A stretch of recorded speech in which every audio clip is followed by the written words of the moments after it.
A service of KIBMradio.com, the Internet's home for an all old-time radio.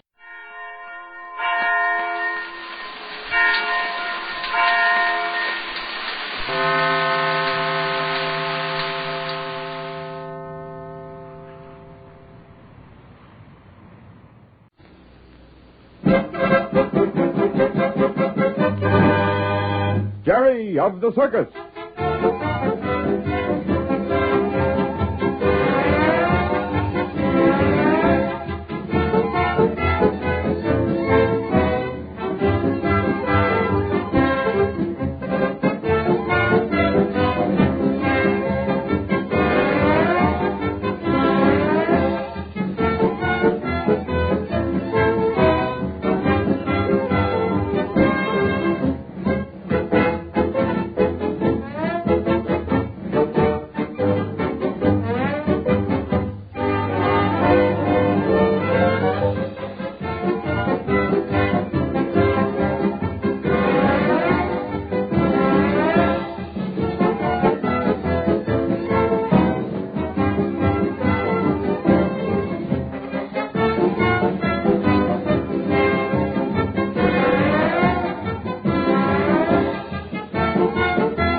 Now for Gertie of the Circus.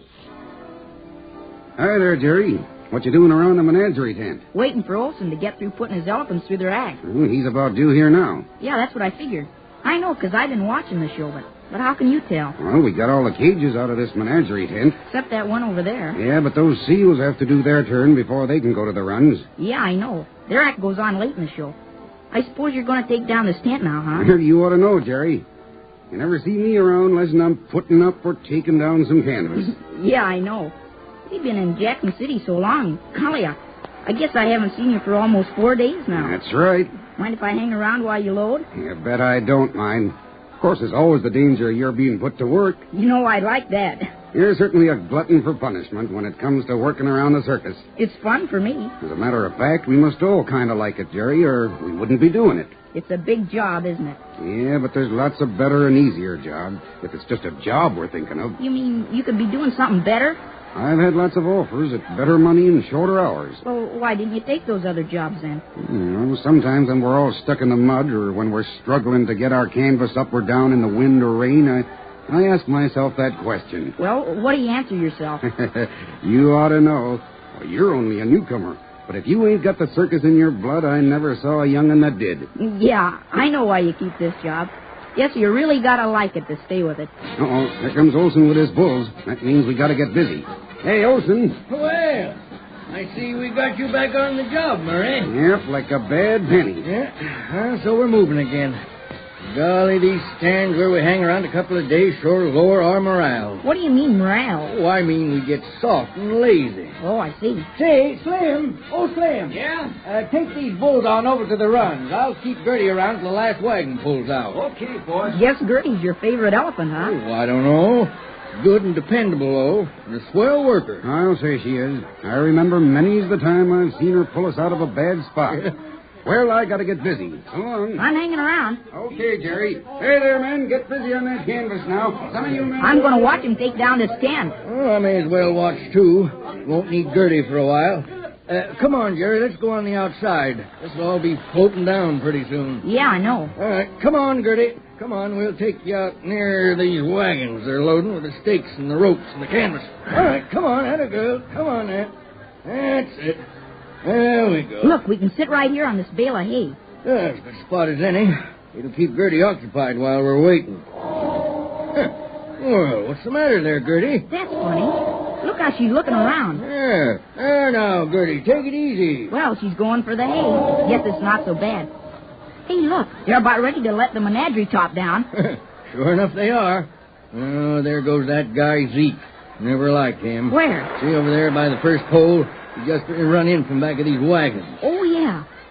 Say, isn't he the fellow that almost got killed by one of your elephants? Yep. Yeah, it was Gertie. I remember we was at the runs, loading or unloading. Golly, I'll never forget it. I was scared to death. Yeah, I guess Zeke was, too. He had it coming, though. Someone said he was always teasing her. Yeah, and he was. I hope he's learned his lesson by now. He started out just clowning, I think, and then somehow he seemed to get a real grudge against Gertie. Imagine getting a grudge against an elephant. Well, Jerry folks are funny. Gee, Willikers, they're about ready to let her down. Who? The menagerie top. Oh. Sure enough. 1 minute we're talking about elephants, and the next Say, isn't that pretty, though? The way that canvas floats down. Sure is. Let her go. Hey there, Gertie. Gertie, what's wrong there? Oh, now be quiet there, Gertie. Now, you'll have plenty to do pretty soon. Imagine asking for more work. Seems to me you're always looking out for something more to do, Jerry. Oh, well, that's different. Oh, no, it ain't. Bulls get restless, too. Gee, they work just like an army, don't they? See, they got the canvas all in lace, and now they're folding it up. Yep, nothing in this world is organized better than a circus. See how tight they can roll it. Well, they got to if they want to get it in this wagon. Imagine folding that big thing up. Big enough for a lot of animals and people to be in. Then putting it all in these little wagons. Well, they're not so little, and they're plenty heavy when they're loaded. Yeah, I know. Takes 16 horses to pull them. And they pull hard, too, because I watched them. Yeah, you can see by their muscles that they're pulling their level best, all of them. Oh, circus animals always do their share. Guess you ain't got room for lazy animals. Or people, either. Hey, Gertie! Hey, what the dickens has gotten into you, anyway? Hey, look, Gertie's got her eye on Zeke. See, he's just putting that load in the wagon. Golly, look at her trunk and ears flapping. She's mad, sure enough. Say, Zeke! Yeah, I'm talking to you. Oh, what do you want? You been fooling around these elephants again? What do you think I am, a fool? Listen, that bull you got there's a killer. Oh, thanks, I don't want no part of her. She's no killer, but I'm warning you, she's not taking anything from you, so you better watch your step. Gee, sure mean, isn't it? Yeah. Funny Gertie should have got so upset. She's sure nervy tonight. Zeke was acting kind of scared of her. Yeah, well, he'd better not to be up to any more of his tricks, or we'll have plenty more trouble on our hands. Funny how you can make elephants work so easy. But I suppose they get out of control now and then. Well, when an animal's sick or hurt or scared, it doesn't stop to think. It just follows its instincts, which is usually pretty dangerous for folks who don't know how to handle them, I'll tell you. Okay, boys, close up the wagon. All right, Olson. You can get that bull again busy. Okay, Murray. Does she always help get the wagon started? Oh, not on a fast lot. You see, this ground's kind of sandy. Once Gertie gets this wagon started, the horses can keep it moving if they don't get into a bad Oh, spot. I see, uh-huh. Well, come on, Gertie, old girl, get 'em moving. All right, now here you are. All right, now push. Atta girl. Keep 'em moving. Hey, get them horses started. Hup there. Golly, she's stronger than a truck, seems like. Yeah. Say, Gertie girl, take it easy there.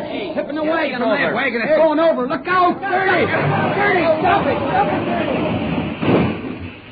She's gone bad. That elephant's bad. Now you keep out of this, Zeke. She's bad, I tell you. She's bad. I almost got killed by that wagon. Well, you're still alive, ain't you? Just a minute now. Something's funny here.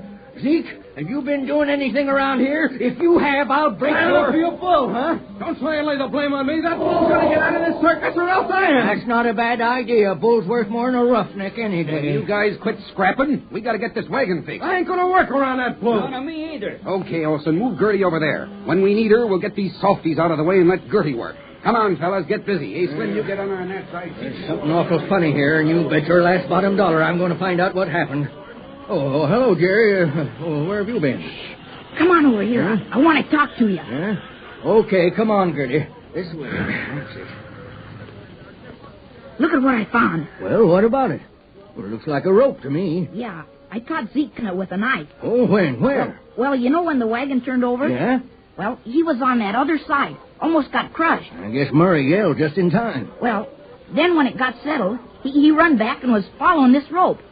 When he heard me coming, I saw him take out his knife and cut it quick. Well, where's the rest of it? Around under that wagon. Well, what about this? Don't pull this rope, No? but follow it. See where it leads you to.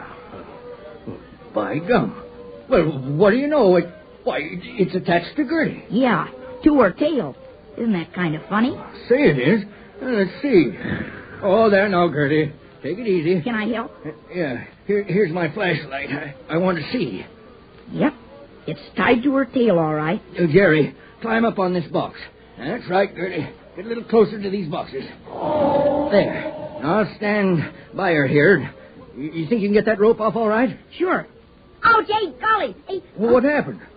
I cut myself. Cut yourself? What on? Hey, get that light over here more.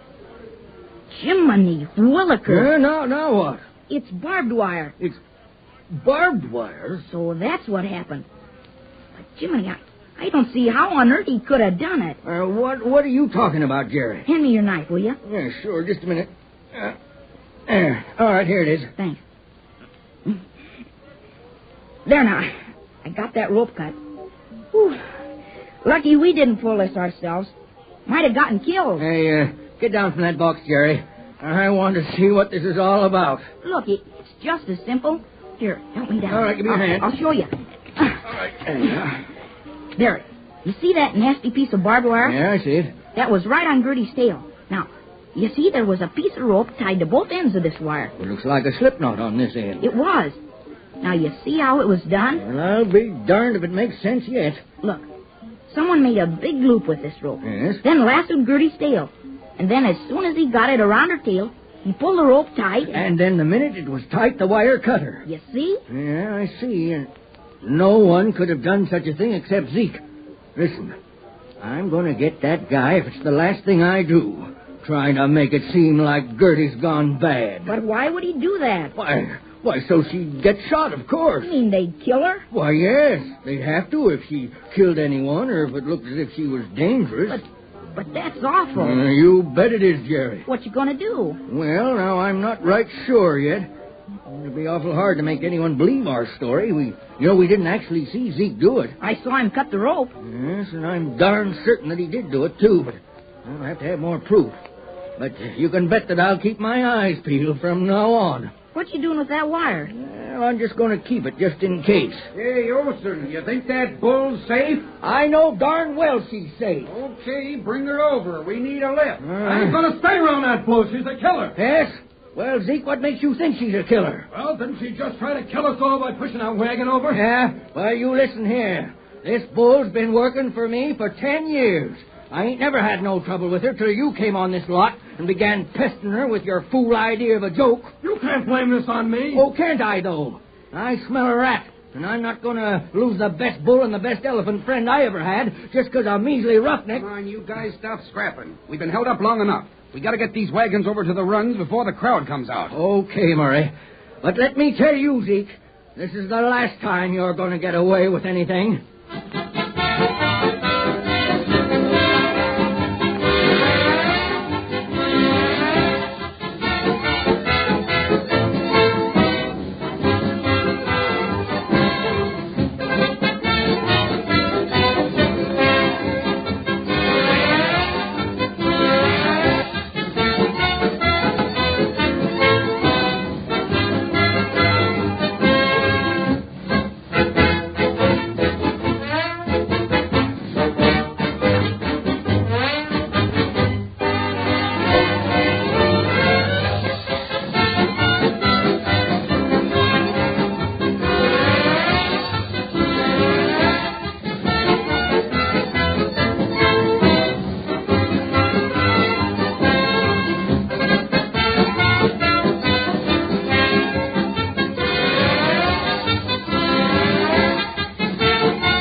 nothing. Yes, Lucky Strike means fine tobacco. So round, so firm, so fully packed, so free and easy on the draw. LSMFT program starring Jack Benny with Mary Livingston, Phil Harris, Rochester, Dennis Day, and yours truly, Don Wilson.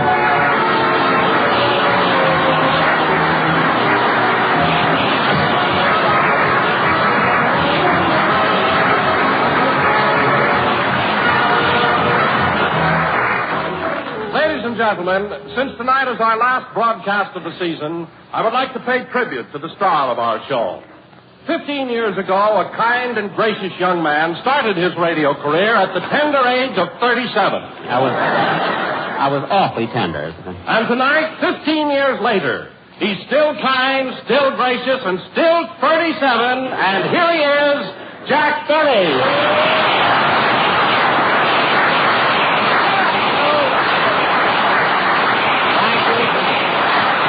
Thank you. Hello again. This is Jack Benny talking, and Don, that was a very silly statement to make. If I was 37 and that was 15 years ago, today I'd be 49. You mean 52? I can get it wholesale. Anyway, for your information, Don, when I started in radio 15 years ago, I was 22. What are you talking about? I knew you then, and you had gray hair. Don, I was born with gray hair. I was worried about the doctor bill. I'm glad I didn't pay him, slapping me when my back was turned. And, Don, here's an amazing coincidence. If you read it in the story, you wouldn't believe it. After all these years, who do you think is sitting in the audience this very moment? The doctor. No, his lawyer. The case comes up in court Wednesday.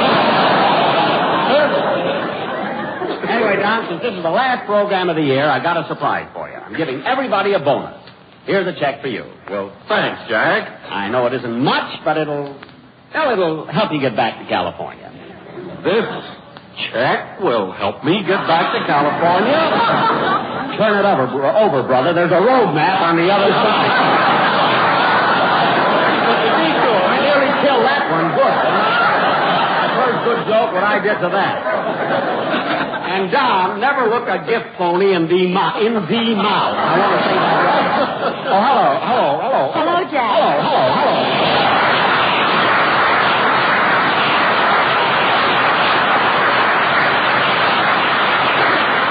It's the last program. Let's go nuts all together.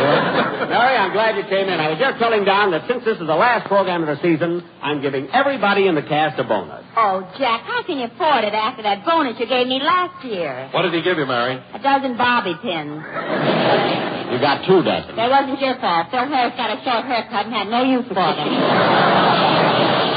All right. But this year it's different. Now, here's your bonus, Mary. Take this and go out and buy yourself a new dress.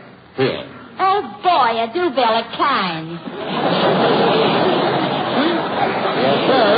I got that by mentioning them on the air. When'd you do that? Just now. But, Jack, I was the one that mentioned Klein's. Uh-oh, now they owe us another one. Oh, wait a minute, Jack. Do you mean when you mention the name of a product, they give you one free? Well, sometimes, Mary, but you have to do it cleverly. Oh. Which reminds me, Mary, on the way home, I'm going to stop at Plymouth Rock. Then I'm going to Pontiac, Michigan. And if I can afford it, I'll take you out some night and show you how a cat'll act.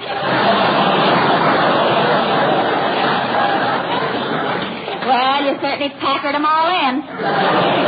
Thanks, Mary. That was a Buick.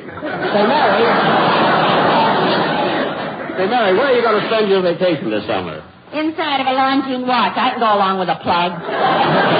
Just be happy with your dress. But I'm not kidding, Mary. Where are you going to spend your vacation? In Grand Central Station. I like peace and quiet. That joke was written 3 o'clock yesterday. It's amazing what 24 hours can do to a gag, isn't it? Oh, hello, Dennis. Hello.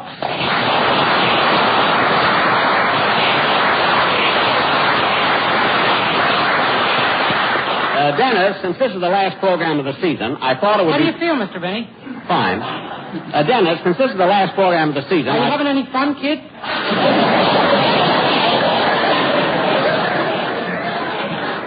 A little. Dennis, since this is the last program... What day are you going home, Mr. Benny? Wednesday. Dennis, since this is the last program... How about a bonus? That's what I'm trying to tell you. I'm giving every member of my cast a bonus. Oh, am I a member? Certainly. Is that why you make me pay dues?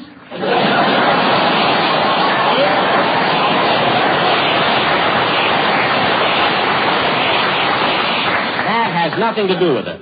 That money I deduct from your salary I'm putting away for your nest egg. My nest egg? Yeah, Mother Hen Benny will keep it warm for you. I don't have to worry about a nest egg, Mary. I'm expecting a call from my sponsor any minute to pick up my option. Believe me, this year I'm going to be even tougher to get than last year. Yeah, you're really tough to get. Well, I was. Oh, sure. The sponsor laid the contract on the table, pointed to the dotted line, and you signed so fast you put half your name on his finger. On his finger. Some joke. Now, let's get on with Say, it. Mr. Benny, how about my bonus? Oh, yes, Oh, wait a minute. I just happened to think of it. I gave you your bonus yesterday. Oh, yes, I forgot. Thanks very much. You're welcome. What'd you get, Dennis? A dress at Klein's.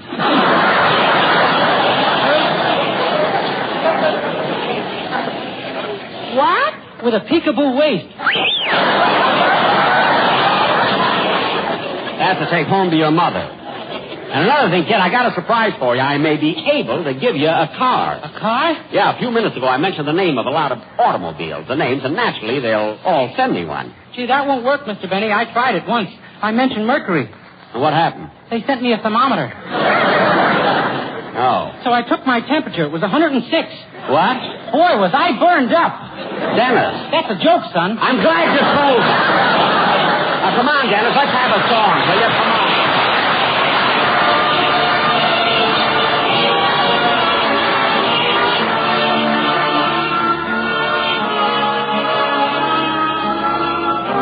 They say that falling in love, falling in love, falling in love, falling in love, falling in love, falling in love, falling in love. They say it's wonderful from Annie Get Your Gun, sung by Dennis Day. Very good, kid, and I'm happy to know that you're going to be with me next season. Mr. Benny, you tricked me into signing my contract. Tricked you? Dennis, your new contract calls for $38 a week. And that's what I'm going to pay you, $38 a week. So how did I trick you? When you held me upside down, it looked like 83. Oh, stop. Why, Jack, that's the silliest thing I ever heard of. If you wanted to trick Dennis, why didn't you hold the contract upside down? With all the pages it had, Dennis was lighter. So let's... All right, folks, you can drive that chair. Because Harris is sure to be back next year. I'll be here. Lay that applause on me. Lay that on. That's it. Give me enough to run me through the summer, you know. Hey, Phil, I heard that, and you don't have to worry about the summer. I'm giving you and every member of the cast a bonus. Look, Jackson, I know all about your bonuses. If you really want to do something, just give me a little raise in salary. A raise in salary? Phil, you're the only man in the country that can't strike because you know you're overpaid now. And you can take that miner's lamp off your head. You're not fooling anybody. If I gave you a raise, I know what you'd do with it. Now, look, you're wrong this time, Jackson. I'm on the wagon. You were on the wagon? The trains weren't running. I had to get on something. Oh. Look, Jackson, I haven't had a drink since we've been in New York. What are you talking about? I saw you in a bar last night. You ordered a double scotch. That was to dip my tie in. Dip your tie in? I can quit drinking the stuff, but I'm not going to stop smelling it. I should have known. When you get undressed at night, you hang your clothes in the closet, put your tie in the chandelier. Hey, Phil, let me look at that tie. Is it pure silk? No, it's a blend. Now cut that out! Imagine dipping your tie in scotch. Yes, sir. I'm the only guy in town with a wet cravat. Oh, Harris, when you leave New York, they're going to hang all the comedians at half-mast. The one they should hang, they won't. See, boys, now you know why I need a vacation. Oh, my goodness, I nearly forgot. Don, hand me that glass of water, please. I want to take this pill. Oh, here you are. Thanks. Jack, what was that pill you just took? Well, after our show tonight, I have to go over and appear on Fred Allen's program. But what was the... Benzedrine. I want to keep awake. You're better off asleep, I wouldn't have to look at those bags under his eyes. Alan's got the only face I ever saw with patch pockets.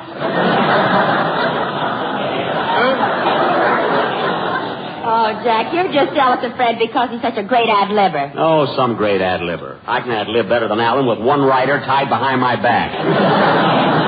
Every week it's the same thing. Portman says, Mr. Allen, it's time to visit the alley. Shall we go? And then the genius answers. Well, Portland, as one striptease dancer said to the other, let's take off. And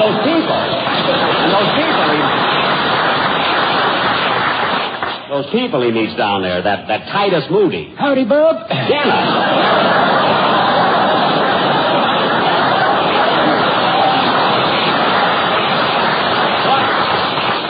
What people see in Alan, I don't know. He tries to read a script, the words get blocked by his nose, then they get kicked around by his tonsils, bounced off his adenoids, and because it comes out different than the way it's written, they say he ad-libs. Believe me, I'm better than he is. That's 3 betters. I'm 3 times as good as him. I can ad-lib. So, you couldn't ad-lib a yawn after a gallon of Ovaltine. I can, too. Hey, Phil, you were on Alan's program last week, weren't you? Yeah. And say, Jackson, you want to know something? What? Did you know that I found out something about Senator Claghorn? Oh, what? He's from the South. No. So help me, Petrillo.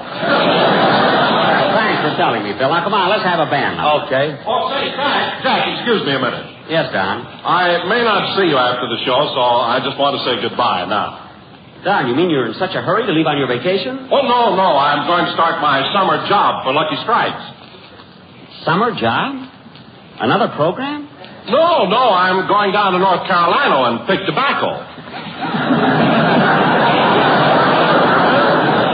Pick tobacco? Don, you mean our sponsor is making you do that? Oh, no, Jack. I begged him for the opportunity. You what? Just think of it. The whole summer feeling those tobacco leaves. But, Don, look. That's fine. That light, that naturally mild tobacco. But, Don, spending your whole vacation picking tobacco? That's my pleasure, Jack. Tobacco that goes into Lucky. Wonderful. That makes that strike.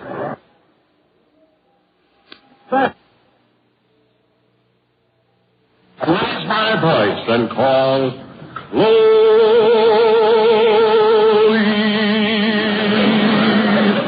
I can just hear you doing that. And as I wait by the magnolia tree, from over the Everglades will come Cleo's answer. That's Chloe.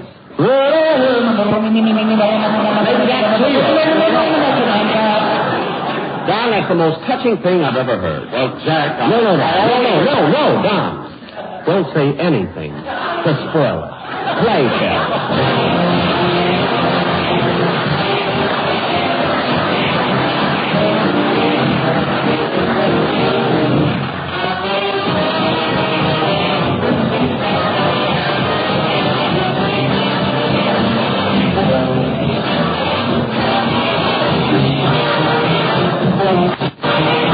That's one on you, Jackson. This ain't even my band. These are New York boys. Well, how'd you happen to pick them up? Easy. I was just walking down the street and they followed my tie.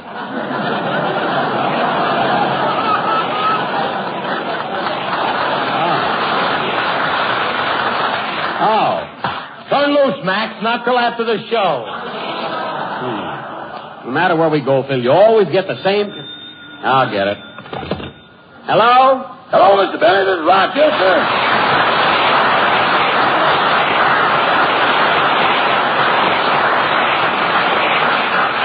What is it, Rochester? I got your trunk all packed and loaded on the mule.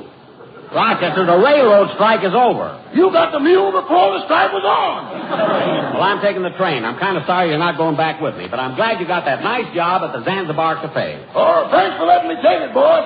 But ain't I the one that's supposed to get the 90%? Yes, but I'm keeping it for you for a nest egg. Well, push the hen off. I'm hungry. It'll be safe for me, Rochester. Don't worry. And do a good job at the Zanzibar. I will. And before I hang up, boss, I want to thank you and the cast for coming over Tuesday night. The audience sure laughed when you got up and told those jokes. Yeah. And Rochester, I bet nobody there dreamed I'd get up and play the violin. Obviously, the place was full. I don't know about that. They liked it. By the way, boss, how did you like that routine I did about you and Mr. Allen? Well, I couldn't hear all of it. There was some guy under our table making a lot of noise. Oh, him. That was the plumber Mr. Harris hired. What? He was laying a pipeline to the bar. A pipeline? Big inch, yes. Well, that was ridiculous. By the way, Rochester, why don't you sing that song, Accentuate the Positive? I always liked the way you did that. I did sing it. You just didn't hear me. That was when you were arguing with the waiter about the check. I wasn't arguing with him. He charged me too much for the beer, and I was just pointing out his mistake. That was no mistake. In a nightclub, you don't get a nickel back on the bottle.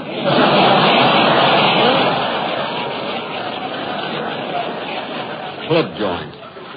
Anyway, Rocker, you go on and have a good time here, and I'll see you when you get home. And by the way, I have a little bonus for you. I'll mail it to you. Never mind. I'll go down to Klein's and pick it up myself. All right, goodbye, Rochester, and good luck. So long. Au revoir, that is.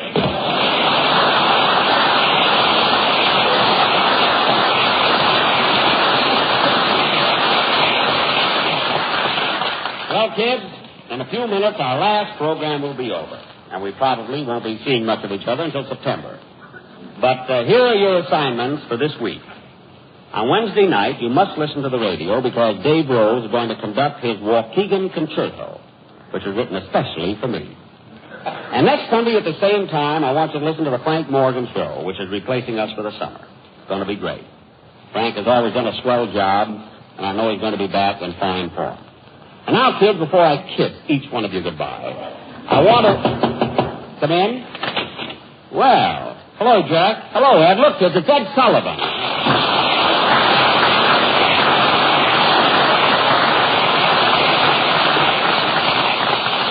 Ed, it was nice of you to drop in on my last program. You know the gang, Mary, Don, Dennis, and Phil. Hello. Yes, Jack, I've met them all except Phil. Yeah, we ain't never had the pleasure. Well, I'll remedy that. Phil, I'd like you to meet Ed Sullivan. Ed is the famous columnist. Well, hello, Ed. When'd you leave Moscow? I said columnist.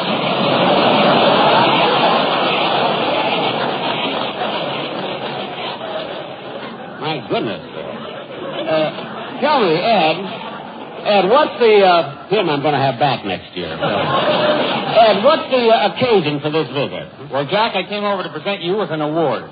An award for me? Mm-hmm, but first I'd like to get a little interview. See, our readers would like to know exactly what goes on behind the scenes in the radio show. You know, who are the people behind the performance? Well, let's see. First, I must give credit to my writers. John Tackerberry, Milt Josephsberg, George Balger, and Sam Perrin. I think they're four of the smartest, cleverest, funniest, and most intelligent writers in the business. Well, Jack, it's very nice of you to say that about your boys. They wrote the line. He had to say it. Mary. But, Ed, you can take my word for it. They're very clever. Oh, I know that, Jack, and I've heard a lot about them. Jack, isn't it true that Sam Perrin and George Balzer are at the Broadway show Are You With It? Yes, they did that with my permission. And didn't John Tackerberry write that song, Pickle in the Middle? Yes, he did that with my permission. And isn't your other writer, Milt Josephsberg, expecting a baby soon? Yes, he is.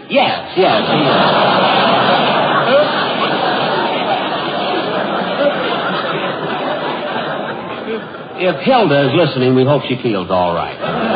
Well, now, Jack, who are some of the other people who are important to your program? Well, there's my special assignment man, Hilliard Marks, producer Bob Ballin, musical director Malin Merrick, secretary Jane Tucker and Bert Scott, and last but not least, Herman McShaughnessy. Herman McShaughnessy? What does he do? He explains Dick Tracy to Phil Harris. Now, on the acting side of the ledger, we have Mel Blanc, who plays the part of my French violin teacher, also my parent. Artie Auerbach, the hot dog salesman. Sarah Berner and Bea Benaderet, who played the telephone operators. Dick Lane, who plays the part of Steve Bradley, my press agent. Janine Roos, who played Phil Harris's little daughter. Frank Nelson, who always pops up on the show, looks at me and says, "Yes?" And Joe Kearns, the keeper of my vault. Mr. and Mrs. Ronald Coleman, who really own this program, but let me guest star on it during the weeks they're off. My NBC engineers, George Foster and Charlie Buck. My sound men, Floyd Caton and Parker Cornell. And finally, Wilbur Klingenpeel.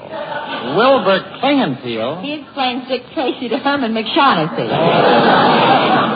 Well, Ed, I guess that takes care of them all. Unless you want to mention the janitor who sweeps up after the show.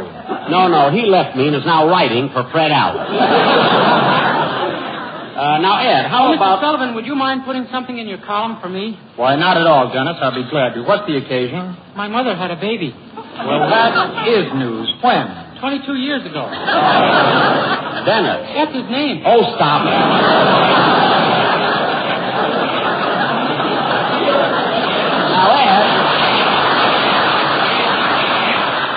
Now, Ed, I don't want to appear anxious, but how about this award you're going to give me, huh? Jack, let go of my lapel. Oh, pardon me. I forgot myself. What kind of an award is it, Ed? Well, it's called the Ed Sullivan Award for Modern Screen Magazine, Mary, and it's being given to Jack Benny because of his outstanding radio programs during the past season. Oh, Ed, that's such a thrill, really. I'm overwhelmed. I feel faint. Quick, Phil, let him smell your tie. And so, Jack, on behalf of Modern Screen Magazine, it gives me great pleasure to award you this gold plaque. Gee, thanks.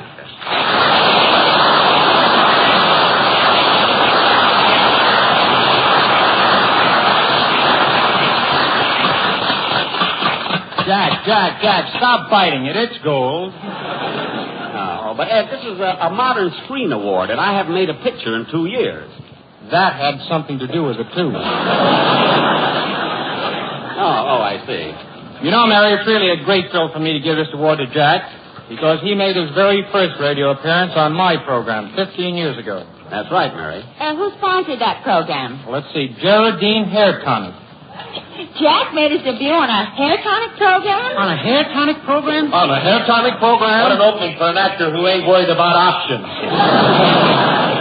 Bill, one more word out of you, I'll light a match to your tie and blow you out of here. Now, quiet. Well, I guess I'd better run along, Jack. How about another game of golf tomorrow? Certainly, Ed, if you're not afraid that I'll beat you again like I did yesterday. Wait a minute. Say, Ed, did Jack really beat you at golf? Why do you think I had to give him this award?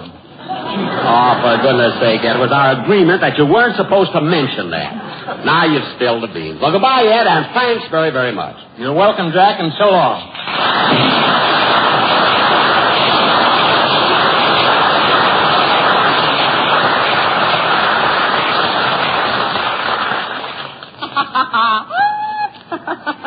What are you laughing at? Nothing, Jack, but if you could get Joan Crawford into a game of golf, maybe you'd win an Oscar. Mary, don't be so... Say, I wonder if Joan does play golf.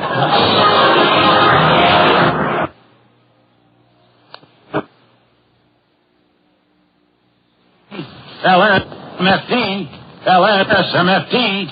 At the same time. Again, I want to thank everybody associated with this program and also all of my listeners, even those of you who can't stand Jack Benny. Good health to all from Rexall.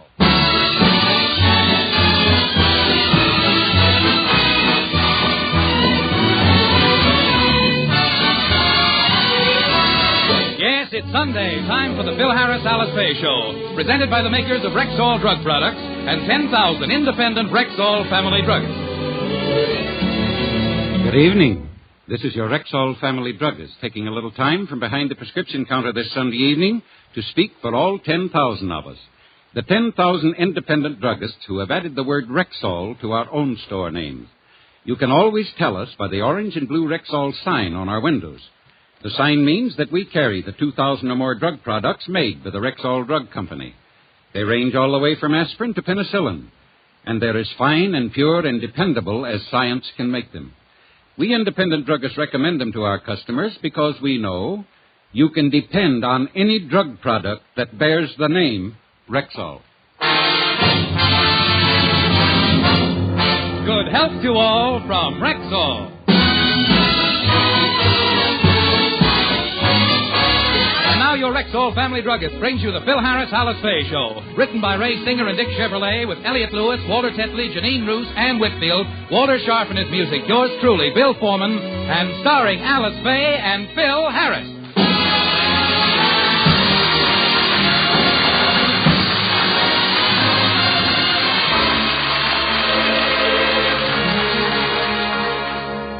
Early this morning, Frankie called Phil and told him he has tickets for the Clyde Beatty Circus, and he's taking the entire family. As we look in on the Harrises are getting dressed, Alice is applying her makeup, and Phil is combing his hair. Phil, are you looking in your mirror? Yeah, why? Well, I'm looking in mine, and you know, Phil, we're starting to get a little older. We've changed in the last 8 years, and, well, I'm not too happy with what I see in my mirror. Well, come over here and try mine. This one shows nothing but beauty.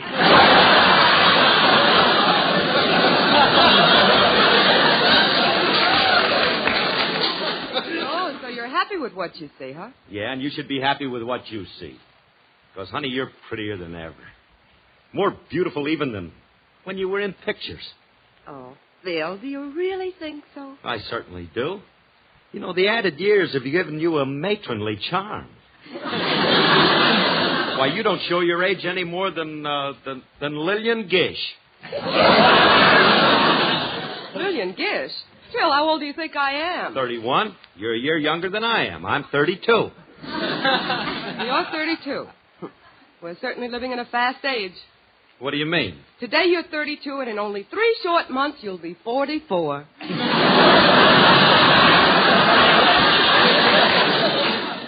Let's not be catty, Thelma. I'm only 36. A man of 44 wouldn't have my terrific build. Just get a load of this build. All right, Tarzan, put your shirt on and let's get ready. No kidding, honey. Look at these bulging biceps. Look at the way these pretty... Daddy, are you ready yet? Uncle Frankie will be here soon. And Girls, don't disturb your daddy. He's busy fascinating himself. But we're in a hurry to go to the circus. I want to see Clyde Beatty with his wild animals and the clowns and the strong man. Baby Alice, you don't have to go to no circus to see the strong man. Honey, if you want to see a display of brute strength, just feel this muscle in my arm. Go ahead, kid. Feel it. Okay, Daddy. Gee whiz, your muscle is getting bigger. Now when I put my hand around your arm, my fingers barely touch.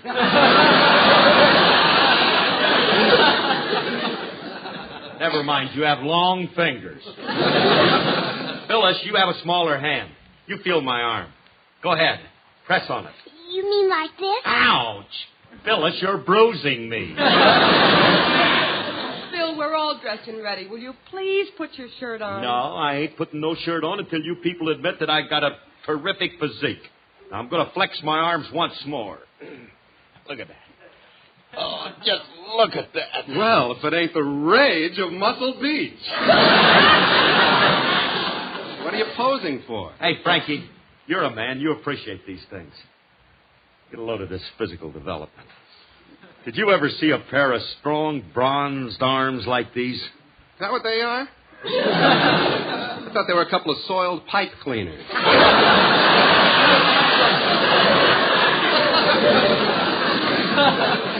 Now, put your shirt on, Flabby, and let's get going. We'll be late for the circus. You know, Frankie, it must be costing you quite a bit to take all of us. No, forget it, Alice. But 5 tickets must be pretty expensive.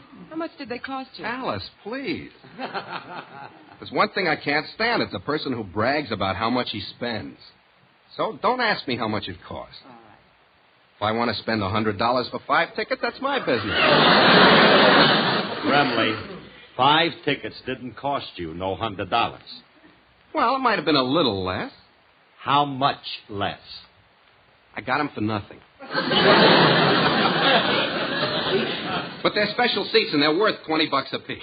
Now, come on, I got my car out front. Let's get started. To the circus.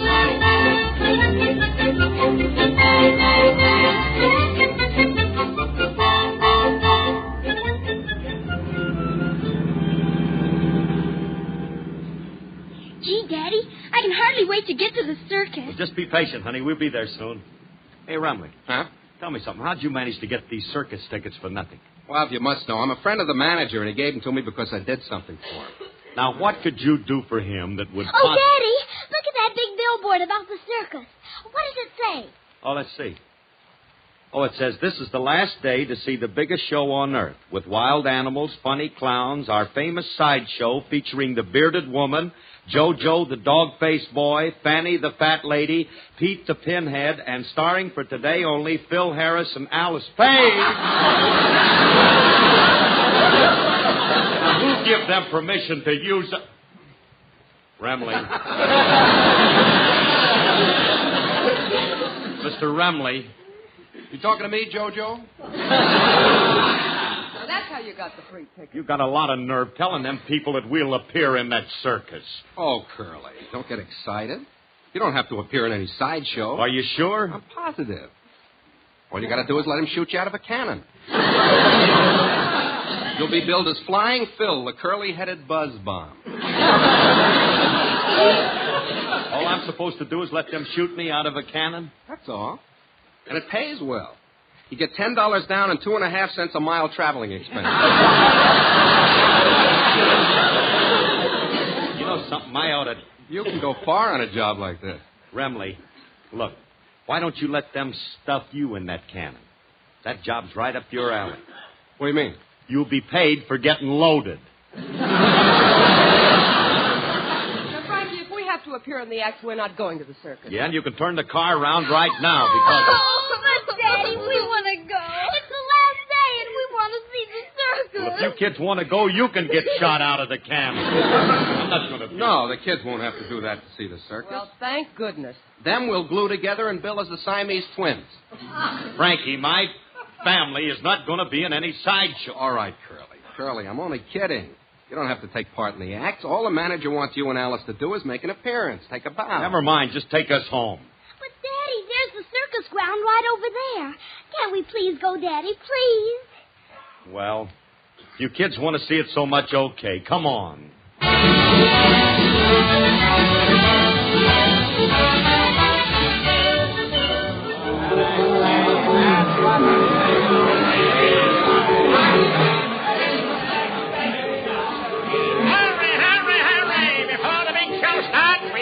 Visit our wonderful Midway with all its marvelous exhibits. Gee, isn't this exciting?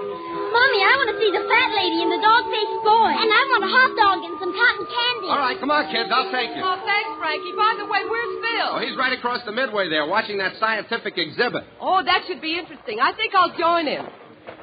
Gee, it's nice to see Phil take an interest in something educational.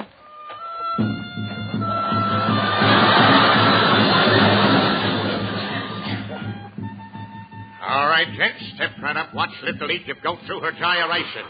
She shivers, she shakes, she quivers, she quakes. Now, step up a little closer, gents. Step up a little closer. Hold it, Bud. Not that close. Oh, I'm sorry. These scientific exhibitions, they just enthrall me. Gee, look at her shimmy. What marvelous muscle control. Gee, this is the most amazing and... You're watching something, Phil? ...and disgusting exhibition I've ever seen. It's so disgusting. Why are you watching her? This kid has talent. Look at the way she shakes. This is talent? She looks like a Model T trying to get started on a cold morning. Now, come on, Father. Hurry up, you two. The show's about to start. What have you been doing? Oh, she drugged me away from Little Egypt. Curly. What a deplorable lack of taste. If you want to go to a burlesque show sometime, tell me. I can get past. Never mind. Hey, you know, the girls love the circus. There's nothing like it for kids. All right, let's go in. Let's hurry. You got the tickets, Remley? Oh, yeah, I got them right here in my inside pocket. They must be in my outside pocket. I guess they're in my back pocket. Have the kids ever seen a burlesque show? Frankie, you mean you haven't got the tickets? Oh, I'm sorry, Alice. I guess I lost them. Well, if we don't have any tickets, I guess we can't see the circus.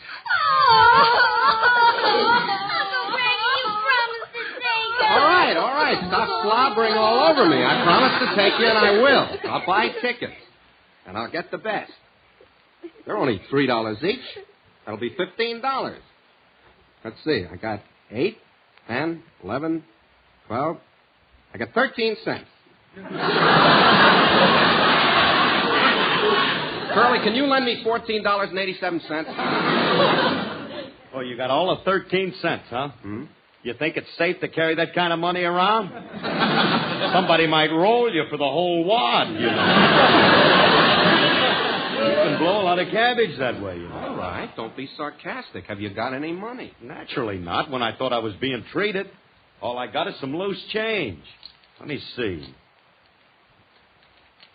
All I got's $2. Now I'm going to have to disappoint the kids. No, you don't have to. With $2, we got enough for two $1 seats. That's right. Sure. Hey, Alice, Frank and Neil, go in and see the circus and come out and tell the kids all about it. You come back here. I have $1 in my purse. Give me that $2, Phil, and I'll buy 3 tickets, and I'll go in with the children. So long, boys. Now, you wait right there for us. Wait a minute, Alice. This is my treat. I ought to go in and... Oh, no. I had my heart set on going to the circus. Me too. You and your ticket. You always get a big idea. All right. Standing here now. Must be some way that we... Hey, Curly. How did we used to get into the circus when we were kids? You mean,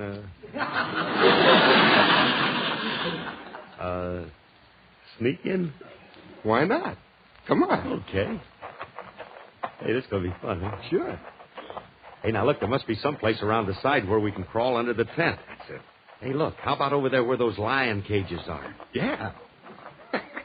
It is more fun than paying your way in, huh? Yeah. We'll just crawl...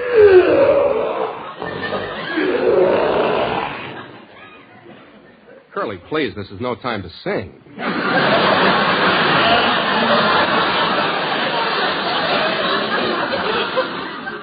It wasn't me, fresh guy. That's that lion in that cage over there. Oh. Ferocious-looking beast, ain't he? Never mind him. Now, look, there's a space under the tent right there. Let's get down on our hands and knees and then crawl under, but let's not make any noise.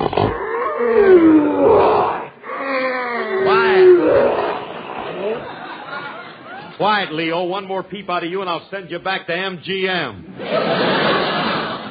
I don't know if we'll make it, Curly. Yeah, that's a tight squeeze. Well, we got our heads under now. Just keep trying. There was only somebody on the outside to give us a push. You mean like this, fellas? Ouch! Ow! Who did that? Julius, what's the idea of hitting us so hard? Yeah. If you were standing on the other side, you would have beat our brains out. With you guys, I can do it from this side.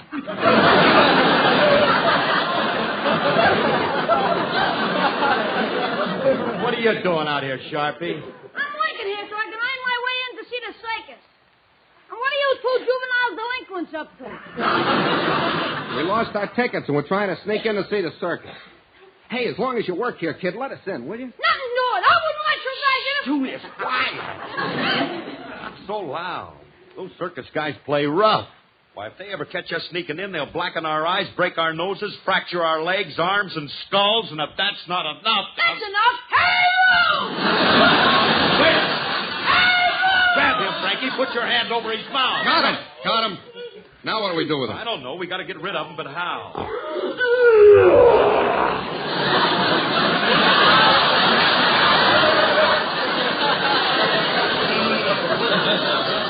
Leo, that's an excellent idea. Hey, Frankie.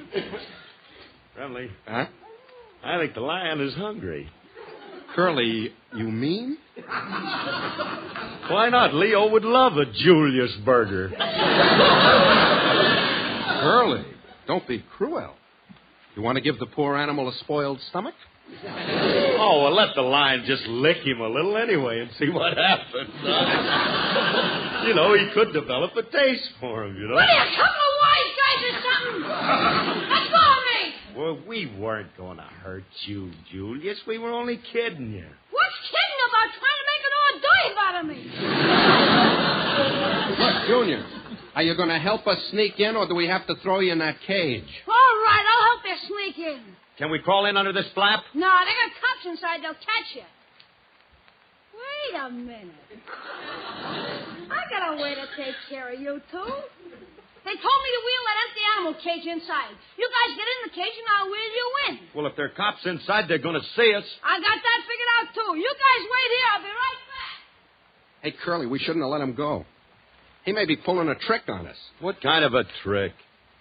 He's only a kid, and if he tries anything funny between the two of us, we ought to be able to lick him. Now, Curly, I don't like the looks of this. Maybe we should forget about sneaking in. Ramley. What? If you want to get in to see this circus, you can't be wishy-washy. Yeah? Once you make up your mind to do something, do it. It's like everything else. There's them that does and them that don't, and them that says they will but won't. So if Satan tempts you, hold on tight, 'cause you can't do wrong doing right. There's them that shall and them that shan't, and them that wish they could but can't. But it's them that does that sees the light, 'cause you can't do wrong doing right. Look at that gal Delilah. She had 'em all in a spin. She clipped the mighty Samson, but she got caught when the house fell in. So you see there's got to be just one road for you and me. Let old Satan know he lost the fight, 'cause you can't do wrong doing right. You gotta do right. Well, make me know it. Yes, you gotta do right. Yeah, keep it preaching. If you wanna see the light. Oh, tell me, brother. 'Cause you can't do wrong when you're doing right. There's them that's good and them that's mean and them that's somewhere in between. But it looks to me from what I've seen that you can't do wrong doing right.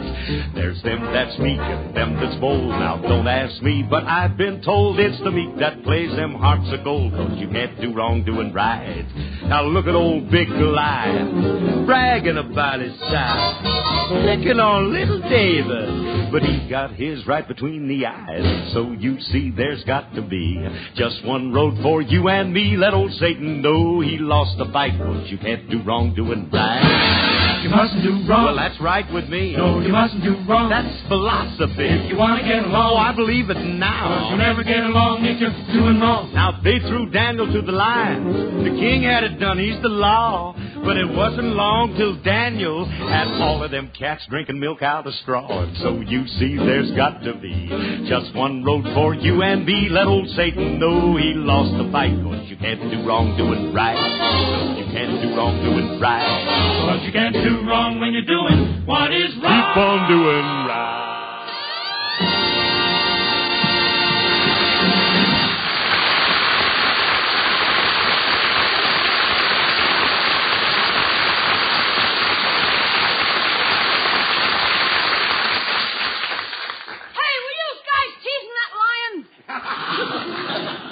No.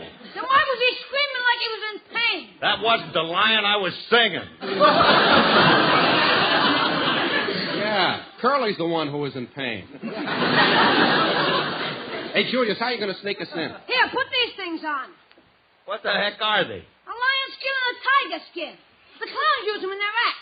All you guys got to do is put them on, get in the cage, and I'll wheel you inside the tent. Well, go on, Mr. Harris. Put the tiger skin on. You expect me to get into that mangy-looking throw rug? I wouldn't wear that skin if I was a tiger. Well, you can take them off as soon as you get inside.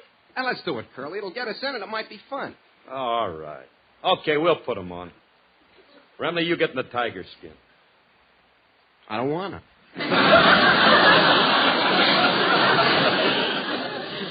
What do you mean you don't want to? I want to be the lion.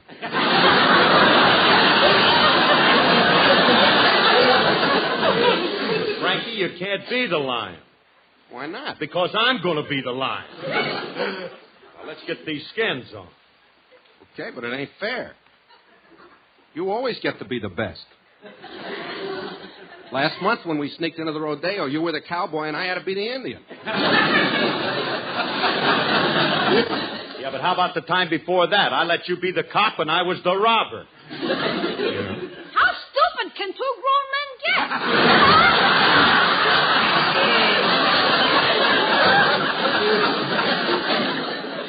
Okay, Julius, we're in the skins. Good. I'll get in the cage and I'll wheel you in. Well, come on, get in. All right, stop pushing. We're in. Wait a minute. What are you shutting that gate for? Quiet, you two. From now on, you're animals. Let's go, Pete. You guys wanted to get into the circus, and I'm going to see to it that you get right in the middle of it. Okay, Julius, this is far enough. We'll get out here. Julius, you can stop.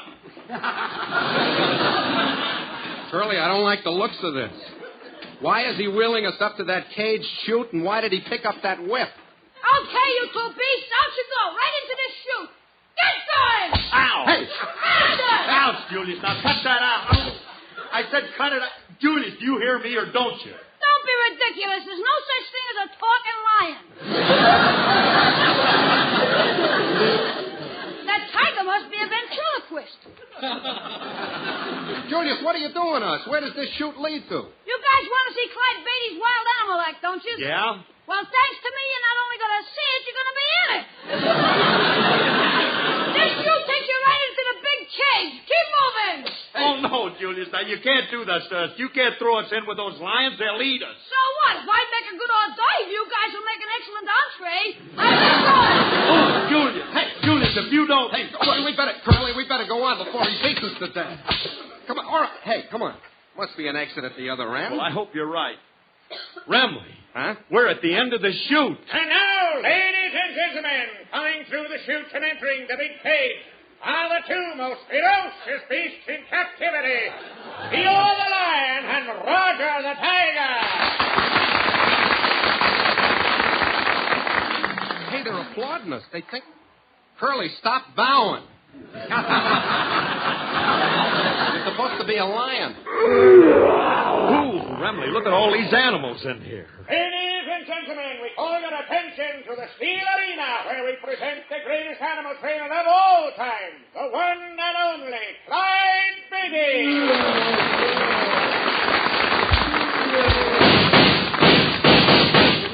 And now, Mr. Beatty will put the animals through their paces. All right, Leo. Get up on your stand. Up! Up! Up, I say! Take it easy, Clyde.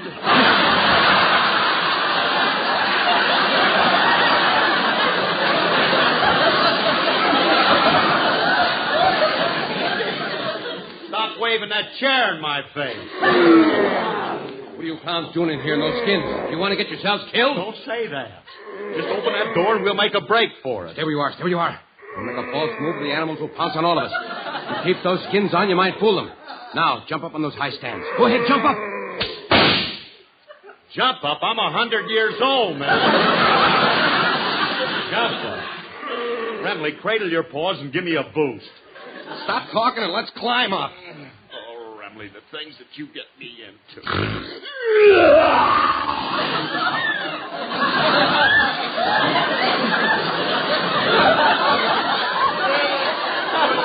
Frankie. What?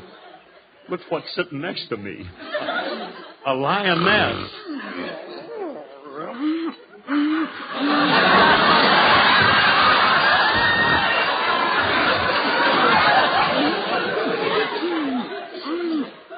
Oh, no. What's the matter now? She's making a play for me. She's rubbing up against me. What should I do now? Don't offend her. Make a date with her. Take her to dinner. Lady, would you like to go to the Brown Derby? Madam, please stop pawing me. I'm a married man. Get your paw off of my knee. My wife and kids are watching. And now, ladies and gentlemen, Clyde Beatty will attempt his most astounding feat. He will make the tiger ride around the ring on the lion's back.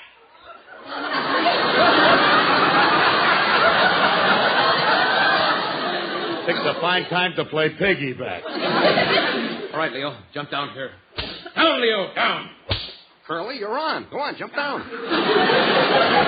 That's a big drop. Hey, Clyde, you got a ladder? Jump. You too, Roger. Jump. Jump. Yes, sir. Now, look, you fellas. This is your chance to get out. Get on his back. And when you get to the chute, go through that door, but fast. All right, Remley, get on my back. Let's go. Yeah. Okay, I'm on. Come on, Leo. Mush. Stop digging your claws into me. Hi-ho, Leo. Away!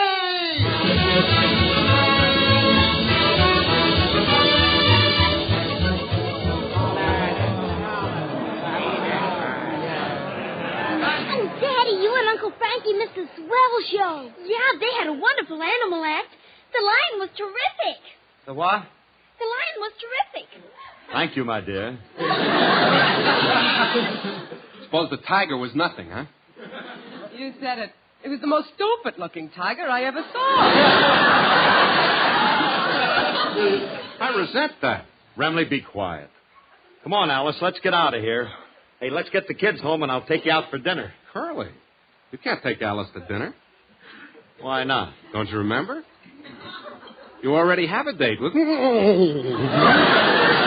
Leona. Get in the car.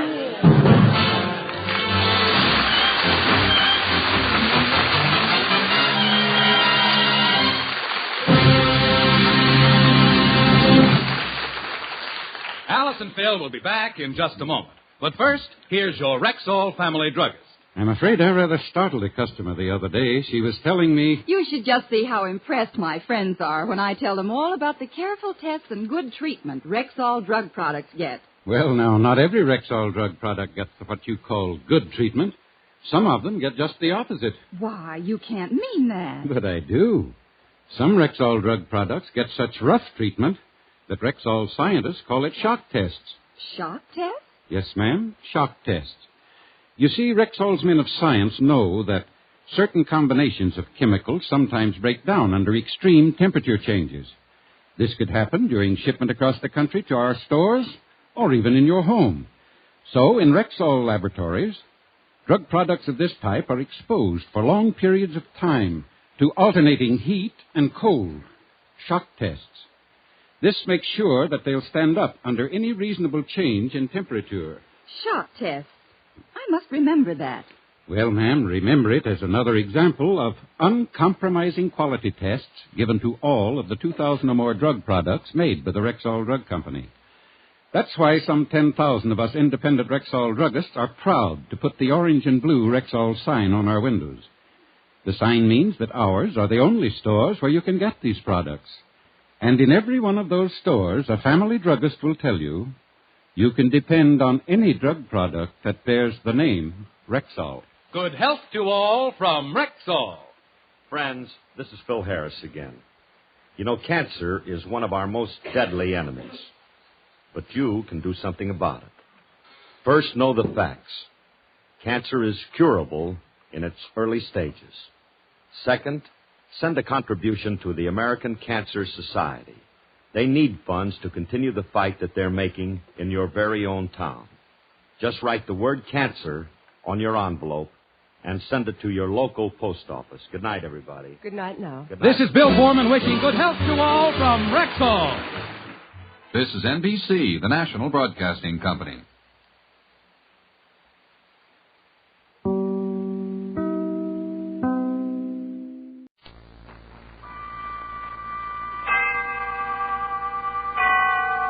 Autolite and its 98,000 dealers bring you Mr. Jack Benny in tonight's presentation of Suspense.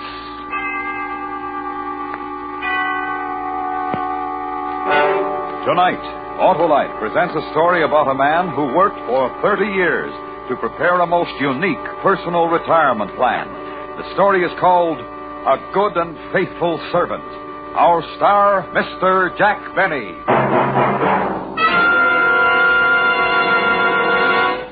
Hello there, Harlow. Well, the legislative luminary. How are you, Senator? My car is giving me trouble, Harlow. Your car? What's wrong with it, Senator? Well, it gets going slower than a loser leaving office. It rides rougher than a tax debate and uses more gas than a 3-day filibuster.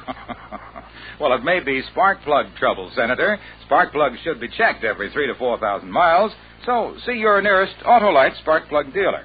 His exclusive Autolite plug check indicator will quickly show the exact condition of your spark plugs. If they're worn out or wrong for your style of driving, he'll recommend resistor or standard type ignition-engineered Autolite spark plugs for smoother performance, quick starts, and gas savings. Sounds like a propitious proposal, Harlow. How do I find this Autolite spark plug dealer? Why, just phone Western Union by number and ask for Operator 25. She'll quickly tell you the name of your nearest Autolite spark plug dealer where you can get the finest spark plug service money can buy. And remember, from bumper to tail light, you're always right with Autolite. And now, with the performance of Mr. Jack Benny, Autolite presents transcribed A Good and Faithful Servant. hoping once again to keep you in suspense. I know you've been through a lot, Mr. Fenton, but if you could just try to recall anything else about the appearance of the two men. Lieutenant, couldn't this wait? Fenton has spent 14 horrible hours locked in a vault. And while I admire his spirit and pluck in bearing up as well as he has... I'm just trying to get something to go on, Mr. Waterman. Do you want your money back or don't you? The welfare of my employees comes first, Lieutenant. First, last, and always. And you're insured. Mr. Fenton. Don't answer if you don't feel up to it, Fenton. I don't mind, Mr. Waterman. I'm anxious to cooperate. Now, as near as I can remember... Be sure you get this, Florence. As near as I can remember... Of course, I had only a flash before they forced me into the vault. Yeah, we understand, Mr. Fenton. I had the impression of one being tall, but not too tall, and the other one was shorter. But not too short. Exactly. And they were wearing masks, rubber masks. One had a Lionel Barrymore mask, and I think the other was Dick Tracy. It was quite a shock to see him. Aha. The Brinks Gang, Lieutenant. The Brinks Gang to a T. Maybe. Mr. Cartwright, would you come over here, please? Mr. Cartwright, is it the practice to keep large sums of cash on hand overnight at the store? Well, yes, the store does a tremendous cash business, Lieutenant. Tremendous. And yesterday was Dollar Day. Thank you. Mr. Cartwright, how did it happen that Fenton was alone in the cash room when the bandits entered? Did he customarily close the vault for the night? Well, not customarily, no. When I'm unavoidably called away from the store... Well, does this happen often? Well, very seldom, Lieutenant. Very seldom. But it happened yesterday. The two men walked in, put you in the vault, and walked out with a big hunk of money. At precisely 5:56. Mr. Cartwright opened the vault this morning at 8:02. Correct, Lieutenant. We won't know how much they got until I can make an audit. And if there's any question, Lieutenant, of corroborating Fenton's story, I need only to say that he's been with Waterman's for 30 years, a good and faithful servant. More exactly, Mr. Waterman, 29 years, 11 months, and 29 days. I was due to retire tomorrow before this unfortunate circumstance arose, Nonsense, Fenton. You'll retire tomorrow. And if there's any question, Lieutenant, of Fenton's character, his honesty, his devotion... Yeah, sure. You can go home, Mr. Fenton. Better get some rest. If you want to duck the reporters, go out this back way. Well, what do you think, Mr. Waterman? Entirely up to you, my boy, entirely. But in these days of doubt, of confusion, and dishonesty in high places, I believe your simple story of courage and devotion to duty will be an inspiration everywhere. Mr. Waterman, I am ready to face the press.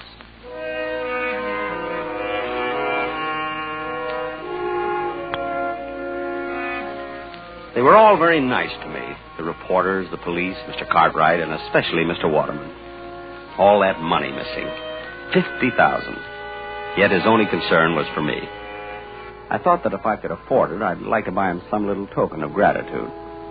Then I thought again. In my desk at the office, there was a secret compartment, and in that compartment was $50,000. I guess I could afford it.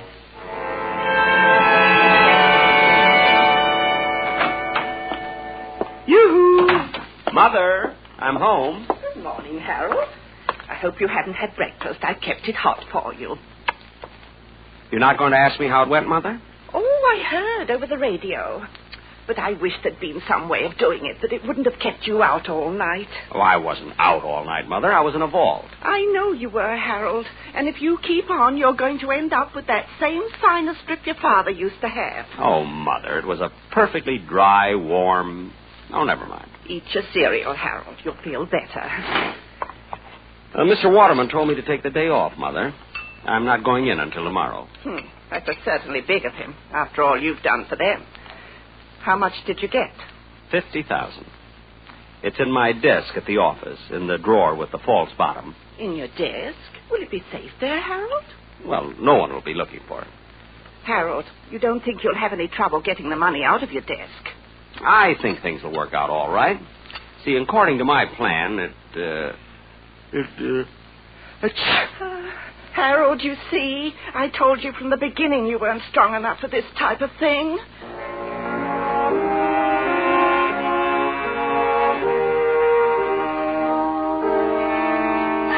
The next morning at 8:43, I punched in at the store. Figuring 308 working days a year, that made 9,240 punches. It was a little strange to think of this being my last. I walked through the store to the elevator, past lingerie, ladies' gloves, and perfume the way I always went. But this morning was different. People looked up when I passed. They spoke to me. They knew who I was. Even the brunette in perfume smiled at me. I almost stopped, but I couldn't think of anything to say. In the elevator, one of the girls asked me how I felt. Still scared, I said, and they laughed. They wouldn't have laughed any harder for Mr. Waterman. I got out at 8, my floor, and as I went into my office, Miss Prentice, Mr. Cartwright's secretary, looked at me. 23 months and 2 days she'd been looking at the top of my head. But this morning, she looked at me. And she smiled. I guess I smiled back. Good morning, Mr. Fenton. Good morning, Miss Prentice. It wasn't much, but I felt it could have been a start. I was almost sorry this was my last day. Fenton, did you hear me? Yes, Mr. Cartwright. I heard you, Mr. Cartwright. All right. A big workload piled up yesterday when you took off, and we haven't anyone new coming in till tomorrow. Not that I want to overload you on your last day. An honest day's work for an honest day's pay, Mr. Cartwright. Oh, good. I'm still trying to find out how much was taken in the holdup, so you're on your own. I think I can tell you almost to the penny, Mr. Cartwright. I'll make my own check. And how about the work Oh, good morning, Mr. Waterman. I was just, Well, Fenton, back at the old desk, eh? Well, I just didn't feel right away from it, Mr. Waterman. I got a surprise for you this afternoon, Fenton. Going to make a little ceremony out of your retirement. A ceremony? Good for store morale. Right, Cartwright? Oh, absolutely, Mr. Waterman, absolutely. And about that request of yours you made last week, Fenton, I wouldn't be a bit surprised if we can swing it. Oh, you're too kind, Mr. Waterman. Oh, my boy, when you work for Waterman's 30 years, you've got something coming to you. No. Really?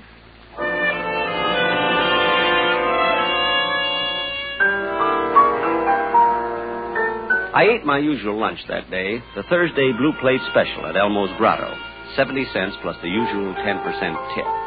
7 cents. With the usual 20 minutes left in my lunch hour, I headed for the park with a nickel bag of peanuts. The squirrels were going to miss me. No, Mr. Waterman. You've had 3 already. Give Mr. Cartwright a chance. Sit up, Mr. Cartwright. Sit. That's it.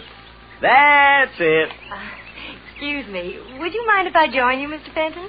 Why, Miss Prentice. Of course. Of course not. Sit down. Thank you. Move over, Mr. Waterman. He does look a little pompous, doesn't he? Which one is Mr. Cartwright? There, with the small mustache. He bites. And, is there a Miss Prentice? Well, there is, but I believe she is, Nesting? Well. How long have you been feeding them, Mr. Fenton? They seem so friendly. 30 years, Miss Prentice. My favorite animal. You give a squirrel a nut, and does he eat it? No. He runs away and stores it in a hole. We could all benefit from their example. And now that you've stored your little nest egg, you're retiring, Mr. Fenton. Well, you might say that, yes. You're quite a fascinating character, Mr. Fenton. Me? I'm sorry I didn't know you sooner. You know, the whole store is talking about your ordeal in that vault. Oh, it wasn't so bad. In fact, I've always rather liked the vault. What an odd thing to say. Well, chacun est son goût, Miss Prentice. That's French for each to his own taste. Oh, you've been abroad, Mr. Fenton. Me? Oh, my goodness, no. Oh, but you will now that you're retiring. No, I've got my eye on a little cottage by a lake and woods. Lots of squirrels there. And no time clocks. You and your wife? Mother. Oh, I hope you get it, Mr. Fenton. Thank you, Miss Prentice. I wonder what the robbers are going to do with all that money. I wonder. It's 5-1. Shall we go back and punch in, Miss Prentice?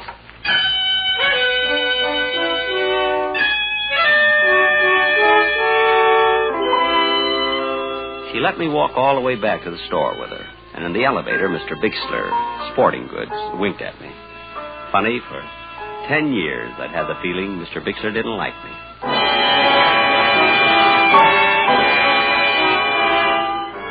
There was quite a gathering in the cashier's office when we arrived. All the executives from Mr. Waterman's down, and the editor of the store paper wandering through Waterman's. I'd sent an item to him last summer. Mr. Fenton of Cashier's Department spending his 2-week vacation at home. But he never printed it. Well, come in, Fenton. We've been waiting for our, shall we say, guest of honor. Me, Mr. Waterman? You, Fenton. We have a little ceremony which I'd hoped to conclude before the lunch hour was over. Oh, I'm sorry, Mr. Waterman. Think nothing of it. This is your day, Fenton, your day. Oh, going to get a shot of the two of us, Wolf? Yes, sir, Mr. Waterman. Over by the door? Oh, if you don't mind, I'd like it sitting at my desk. I feel more, secure there. By your desk. How's this? Got it? Good. And now, Fenton, we all say farewell to a good and faithful servant, one who has given 30 years of his life as a contribution, however small, to making Waterman's the great institution it is today. Well done, Harold Fenton. Thank you. A modest man, but conscientious. His regular comings and goings passed almost unknown to many until his ordeal of 2 days ago. Locked all night in the vault by brutal and rapacious thieves. A night in which, in his own words, he relived each and every day of his 30-year service to Waterman's. Oh, greater devotion hath no man. Oh, it was nothing, really. And now, his labor's done, his burden borne, Fenton will live out the rest of his days in ease and comfort, because he has arrived at the retirement age of the Waterman pension plan, by which he will receive... $31.68 a month. $31.68 a month for as long as he lives. Thank you. And now, a little surprise for Harold Fenton.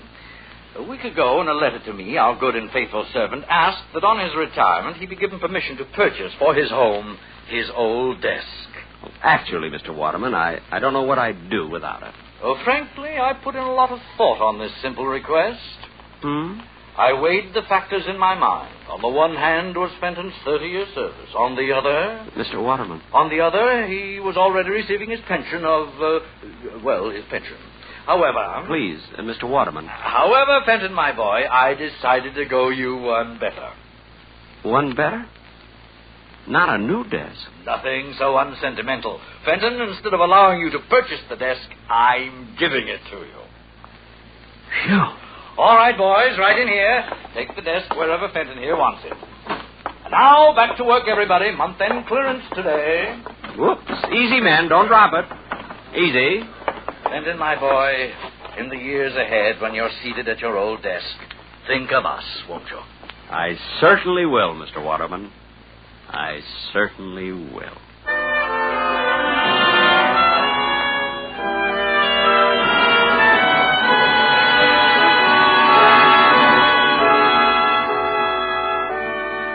Autolite is bringing you Mr. Jack Benny in A Good and Faithful Servant.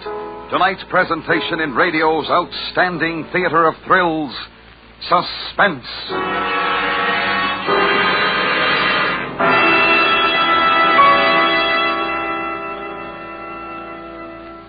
Well, Senator, did you take my advice? Why, yes, Harlow. My Autolite spark plug dealer turned my worn spark plugs out of office and elected a set of ignition-engineered Autolite spark plugs. A wise move, Senator. Those Autolite spark plugs are designed by the same Autolite engineers who designed the coil, distributor, generator, and all the other important parts of the complete ignition system used as original equipment on many leading makes of our finest cars, trucks, and tractors. They're world famous for quality and performance. And my Autolite spark plug dealer nominated Autolite resistor spark plugs for my car, Harlow. Ah, you're on top now, Senator, because Autolite resistor spark plugs represent one of the greatest advancements in spark plugs for automotive use in the past 20 years. They offer proven advantages such as double life, gas savings, and smoother performance. And they're specified as original equipment on many leading makes of our finest cars. What's more, the Autolite resistor spark plug is just one of a complete line of ignition-engineered Autolite spark plugs for every use. So, fellow citizens, be sure, vote for Autolite. Right, Senator. Friends, take a tip from me and see your nearest Autolite spark plug dealer this week. And remember, from bumper to tail light, you're always right with Autolite. And now, Autolite brings back to our Hollywood soundstage Mr. Jack Benny in Elliot Lewis's production of A Good and Faithful Servant. A tale well calculated to keep you in suspense.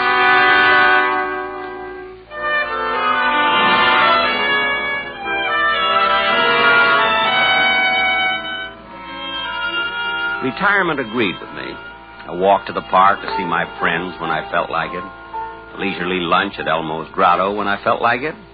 And when the need arose, a little gardening. Mother and I were very happy. You've done enough for one morning, Harold. Your back will go out again. All through, Mother.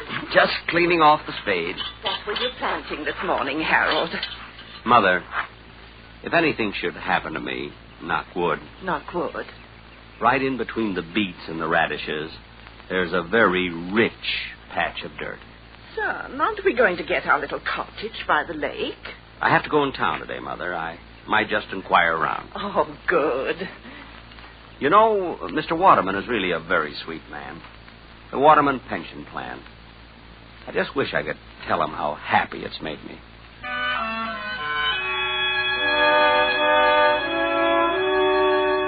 I hadn't told Mother, but Miss Prentice had called that morning. Mr. Cartwright wanted to see me that afternoon at the office, she said. And she asked how I was. What would have happened if I'd asked her to lunch? I almost did, too.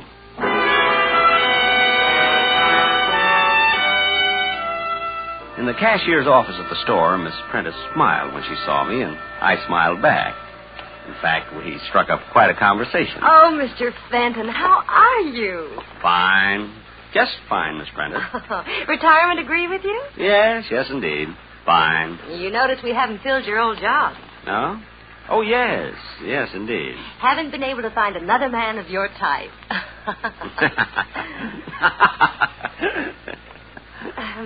Well... Is that you, Fenton? Come on in here. Coming, Mr. Cartwright. Sit down, Fenton, sit down. Thank you. Just trying to clean up accounts on the robbery. Fenton, what was your final tally again? 50,000, almost exactly, Mr. Cartwright. You're way off. That doesn't check with my audit at all. I'm quite sure of my figures. Well, then you're wrong, that's all. My check shows they got away with 82,000. 82,000? Right. Now, if you'll just sign the necessary statements corroborating my audit... I can't do that, Mr. Cartwright. And just why can't you? Don't you take my word for it? Frankly, no. Fenton, look. You're retired. It's nothing to you one way or the other. You just made a little mistake in your figures, that's all. Mr. Cartwright, are you asking me to help cover up a shortage in your accounts? All right, Fenton, I'll lay it on the line. Temporarily, I'm a bit short. Involvement with a woman, and you wouldn't understand. I most certainly wouldn't. Look, I'll make it worth your while. Shortages are found out sooner or later, Mr. Cartwright. All right, if that's your attitude, let me tell you something, Fenton. I don't like the smell of this robbery of yours. I don't like it at all. What do you think of that? You're implying that I made off with $50,000 belonging to Waterman's? I think it's highly possible. And how are you so sure it was $50,000? Supposing me, for one instant, capable of such a thing, Mr. Cartwright, wouldn't I be much too clever to put my head in a noose by covering up for you? Fenton, if I was talking to an honest man, wouldn't he have taken my story right to Mr. Waterman? I'll give you 5 minutes. Either sign my audit or I go to the police and accuse you of stealing $82,000. Think it over, Fenton.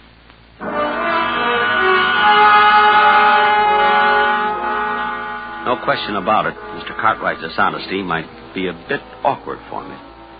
My instinct about the man had been thoroughly sound. I had disliked him for 16 years. Well, there was only one safe way out of it. Well? Mr. Cartwright, if you need money... Yes? Why don't you rob the vault? Actually, it isn't hard at all. Well, how do I get away with the money? I'm sorry, I never reveal professional secrets. Well, then you'll have to help me, Fenton. Lock me in the vault and you get away with the money. Me? Sure. Then we're both in the clear for good. Help me out, Fenton. You mean I'm going to clear out the vault a second time? You'll never regret it. Regret it? The fact is, I'd rather enjoy it.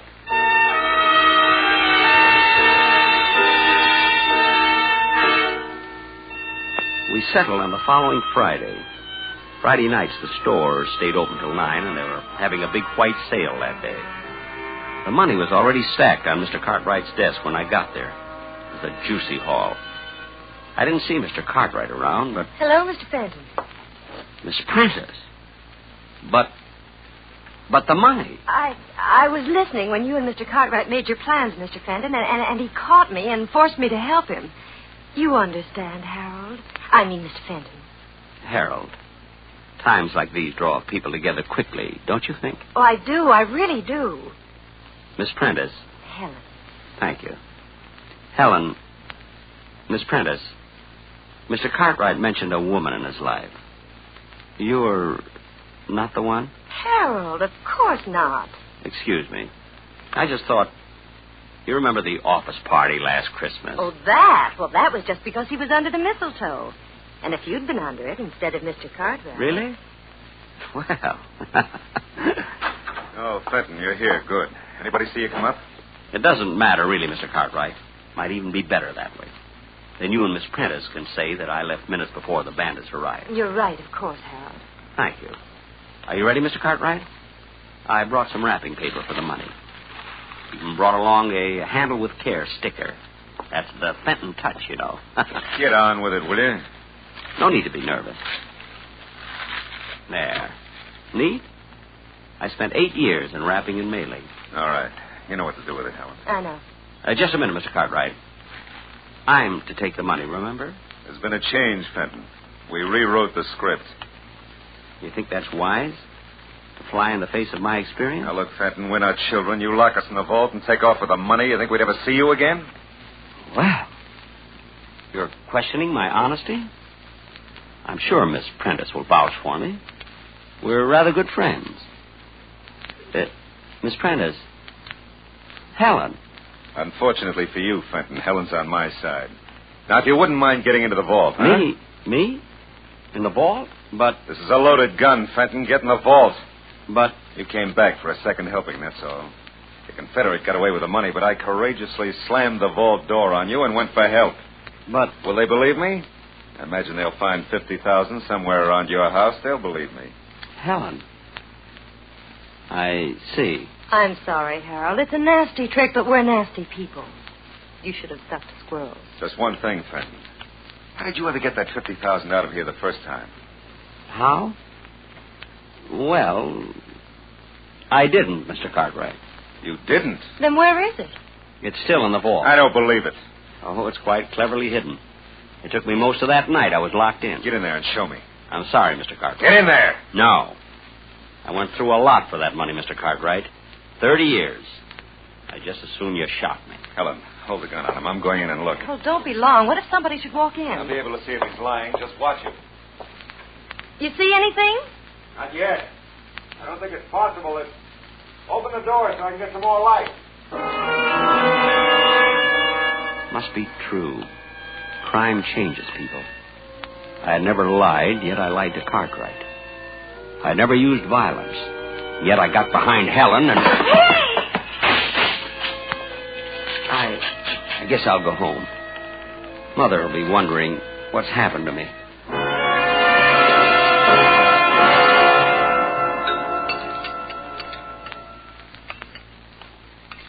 Some more cereal, Harold? I don't think so, Mother, thanks. What time is it? 8:10, son. Well, they would have opened the vault at 8 this morning. The police should be here any minute. Are you sure those two will implicate you, Harold? It seems likely, Mother. The gun would be hard to explain. And I think Miss Prentice will turn on Mr. Cartwright after a night in the vault. Yes, she's just the type. I'm sorry, Mother. I guess I just don't know much about women. It's all right, son. You think they'll be hard on you? Not very. I haven't spent any of the money. The insurance companies always look kindly on such cases. There they are. Harold, how long? 2 years, Mother. Maybe less. Maybe even 1.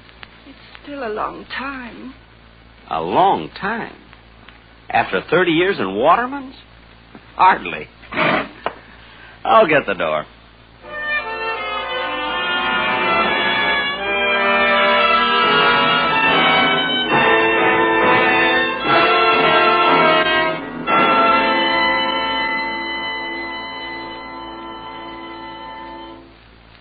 Suspense, presented by Autolite. Tonight's star, Mr. Jack Benny.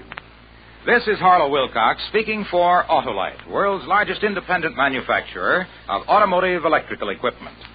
Autolite is proud to serve the greatest names in the industry. They are members of the Autolite family, as are the 98,000 Autolite distributors and dealers in the United States and thousands more in Canada and throughout the world. Our family also includes the nearly 30,000 men and women in 28 great Autolite plants from coast to coast and in still other Autolite plants in many foreign countries, as well as the 18,000 people who have invested a portion of their savings in Autolite. Every Autolite product is backed by constant research and precision built to the highest standards of quality and performance. So remember, from bumper to tail light, you're always right with Autolite.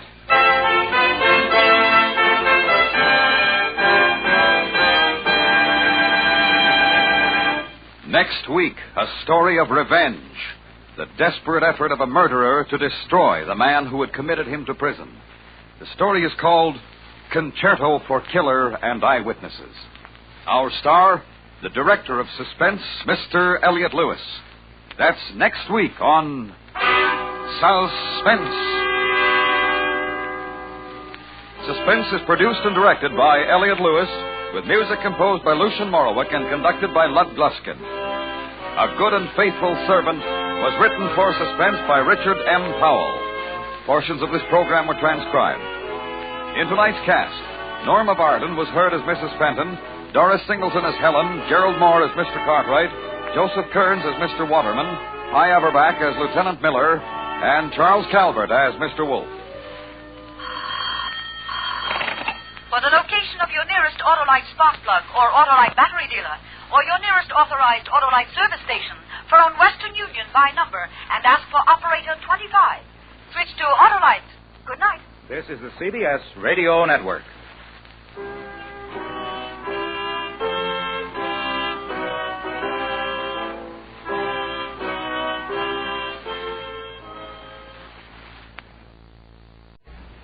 Doctors prove the Palmolive plan brings 2 out of 3 women lovelier complexions in 14 days. For the Palmolive plan was tested on women with all types of skin. Dry, oily, even skin that was not clear. Yes, regardless of age, type of skin, or previous beauty care, 36 doctors proved the 14-day Palmolive plan brings fresher, brighter, younger-looking complexions. So get Palmolive soap and start your 14-day Palmolive plan now.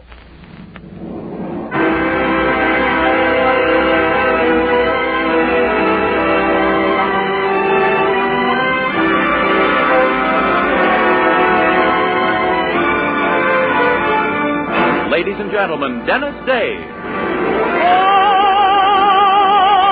that makes life seem worthwhile dwells in your eyes and the spell of your smile.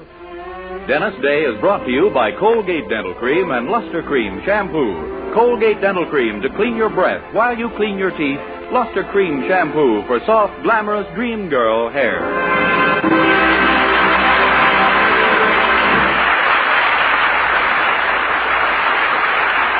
The Dennis Day Show with Barbara Eiler, B. Benaderet, Nick Trout, Charles Dant in the orchestra, and yours truly, Vern Smith, is written by Frank Galen and stars our popular young singer in A Day in the Life of Dennis Day. Here's Dennis to sing the Academy Award winner, Zippity-Doo-Dah.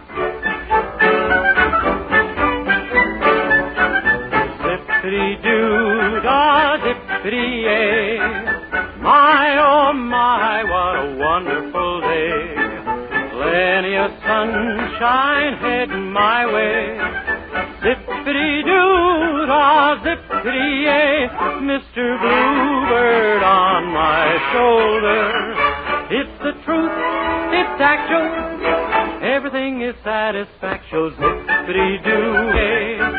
Wonderful feeling, wonderful day. Oh, Mr. My shoulder. It's the truth, it's actual. Everything is satisfactual. Zippity-doo-dah, zippity-yay. Wonderful feeling, wonderful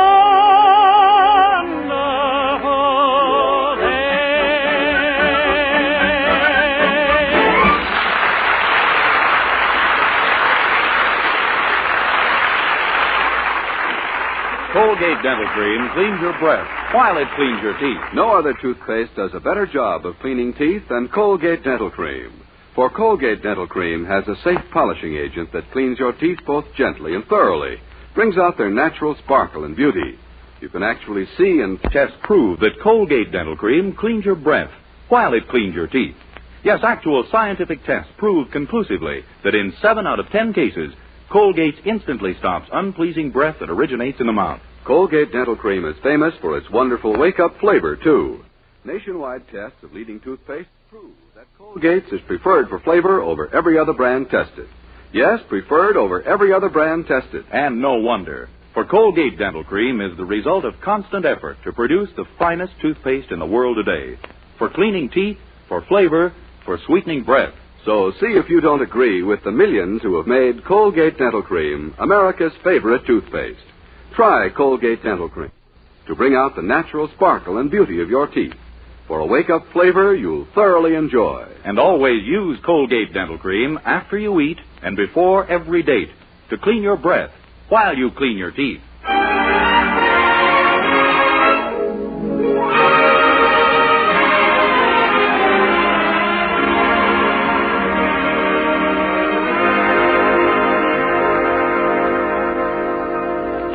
Well, since Willoughby's store closed down a month ago, our young hero, Dennis Day, has held several other jobs, but his latest has lasted by far the longest. He started on it yesterday, and the boss told him he could come back today. Of course, the fact that he's his own boss may have had something to do with it. You see, yesterday he invested his entire savings in a used car and became Weaverville's only taxicab company. The cab is now parked at the curb of the Anderson house, and Dennis, glowing with pardonable pride, is showing it to his girlfriend, Mildred. Oh, boy, isn't she a beauty, Mildred? Isn't she a dream? Yes, it's very nice, Dennis. And for only $150. Of course, she doesn't have all the gadgets on her the 48s have. No, I suppose not. What kind of a car is it? 1923 Essex. But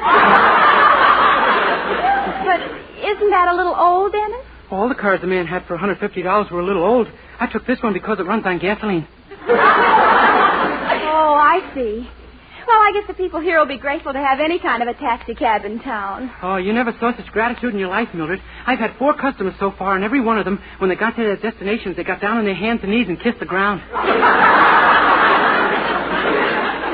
Dennis, are you sure this car's really in good condition? Oh, just wait till you take a drive in her. Smooth as any car on the market today. Except she rattles a bit when she goes over some obstacle in the road, like the white line.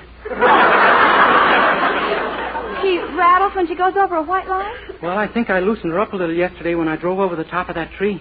The top of a tree? Yeah, when I drove out of the used car lot, this tree was lying right across the driveway. My goodness, Dennis, didn't you see it? It wasn't there till I started driving out. Golly, I just hope you don't have a terrible accident someday, Dennis. Yeah, I hope... Oh, here come the folks. Morning, Mother, Daddy. Hello. Good morning, children. Oh, good morning. Mother, look, this is Dennis's new taxi cab, see? So that's what it is. Well, you better keep your eye on it. Today's the day they collect cans and bottles. Gee, I think this is a beautiful car. Don't you, Mr. Anderson? Do I, Poopsie? You certainly don't. Well, you heard me, Dennis. Yes, sir. Come along, Herbert. Coming, my passionata. Gee, I don't understand your mother's attitude toward me at all, Mildred. Everybody else thinks I'm wonderful, and I know in my heart they're right. Oh. Well, don't you worry. She'll change her tune when you start making good money with your taxi cab. And I will, too. You'll see. I've got a whole campaign mapped out to get a big tip from every one of my fares. Well, have you really? Sure. First, I make him as comfortable in the cab as possible. I point out the broken spring in the seat and show him how to sit so the worst he can get is a flesh wound. Oh, my goodness. And then as soon as we get going, I give him the crusher, my sob story. Your sob story? Sure. I describe a horrible life to him, pour it on until the tears come into his eyes and he pities me from the bottom of his heart. And then if that doesn't break him down, I tell him the story of my life. Well, I just hope you make a fortune and show my mother, that's all. Yeah, knocking my car just because it isn't a new one. Yeah. I wish I'd thought of that before. I'd have said to her, you ought to have more respect for age. What if people said mean things to you just because you have...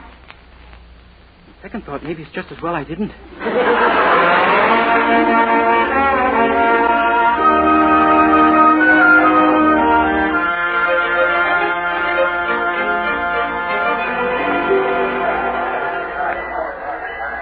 Taxi? Taxi here, mister? Taxi? At the station. Oh, it's the only one in town, sir. Hop right in. Oh, very well. I'm going to the Weaverville Hotel. Okay.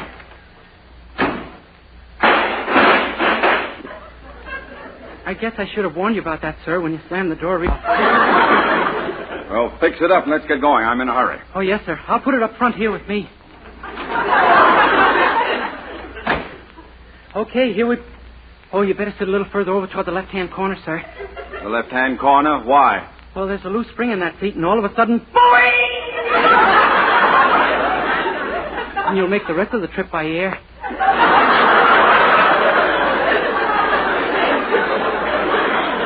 Good heavens.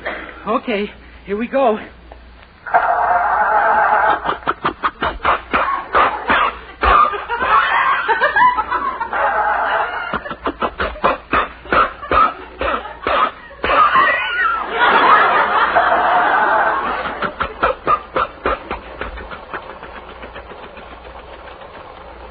There, comfortable back there? There's a blanket and a hot water bottle on the floor. Now carry a flask of brandy in case we run into a change in the weather. How far is that hotel from here, anyhow? Oh, about 6 blocks. Well, pass back the brandy. I think I'm going to need it. Here we go.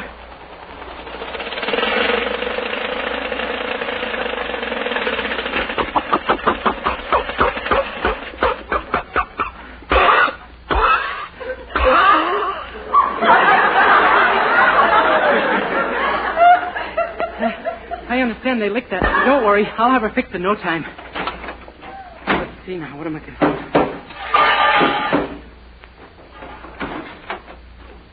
There. Well, there we are. Okay, we're off. What was the trouble? I don't know for sure, but every time she stalls, I just take out a part or two, and that seems to do the... Great Scott. Well, we'll be at the hotel within a few minutes.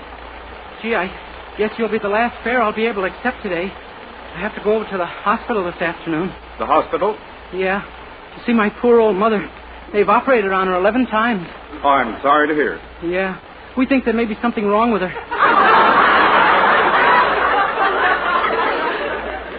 You think you've got trouble?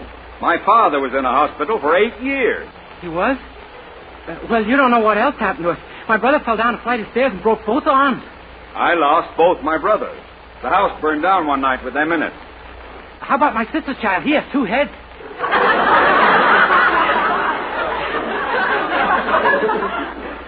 My sister's child hasn't any.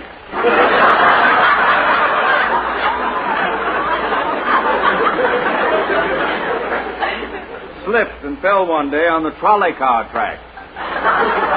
Well, there's my, Yes? This time you go first.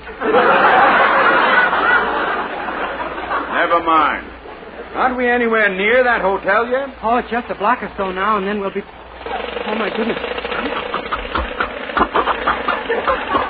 She never shook like this before. No car ever shook like this before.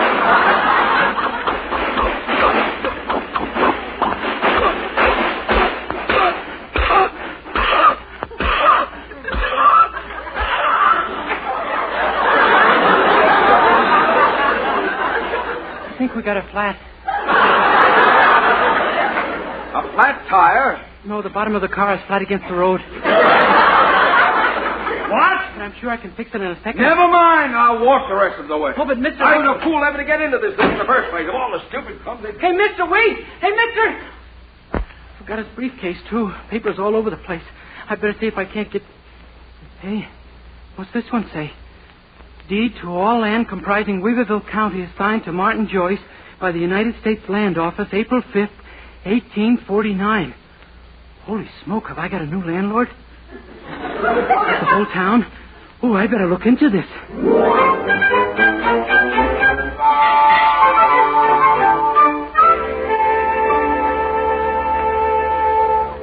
Gosh, Mr. Anderson, does it really mean that this man owns the whole town?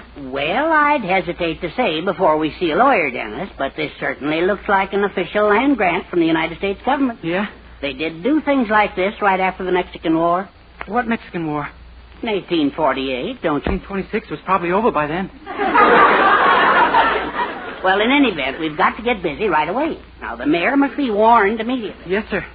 I'll dash over to the bank and make sure that this grant is legal. And meanwhile, you take your car and get down to the mayor's office. Now, drive as fast as you can. Remember, the whole town is at stake. Oh, don't worry. I'll go even faster than that. I'll walk.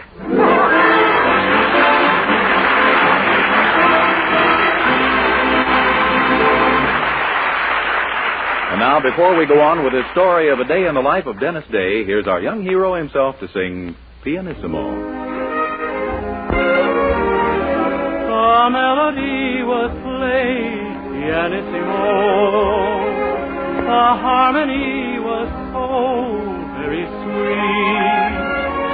I can't remember the name of that song, but I do remember dancing in your arms.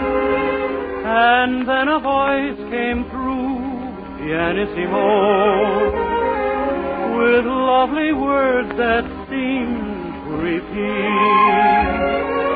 I love you, darling, but all I recall are the words you whispered dancing in my arms. Pianissimo means soft and low, and soft and low were your sighs. Darling, now I know that tender glow was love shining in your eyes. We stole away, pianissimo, and kissed goodnight while stars danced above. I can't remember the name of that song, but I do recall it helped us fall in love. It helped us fall in love.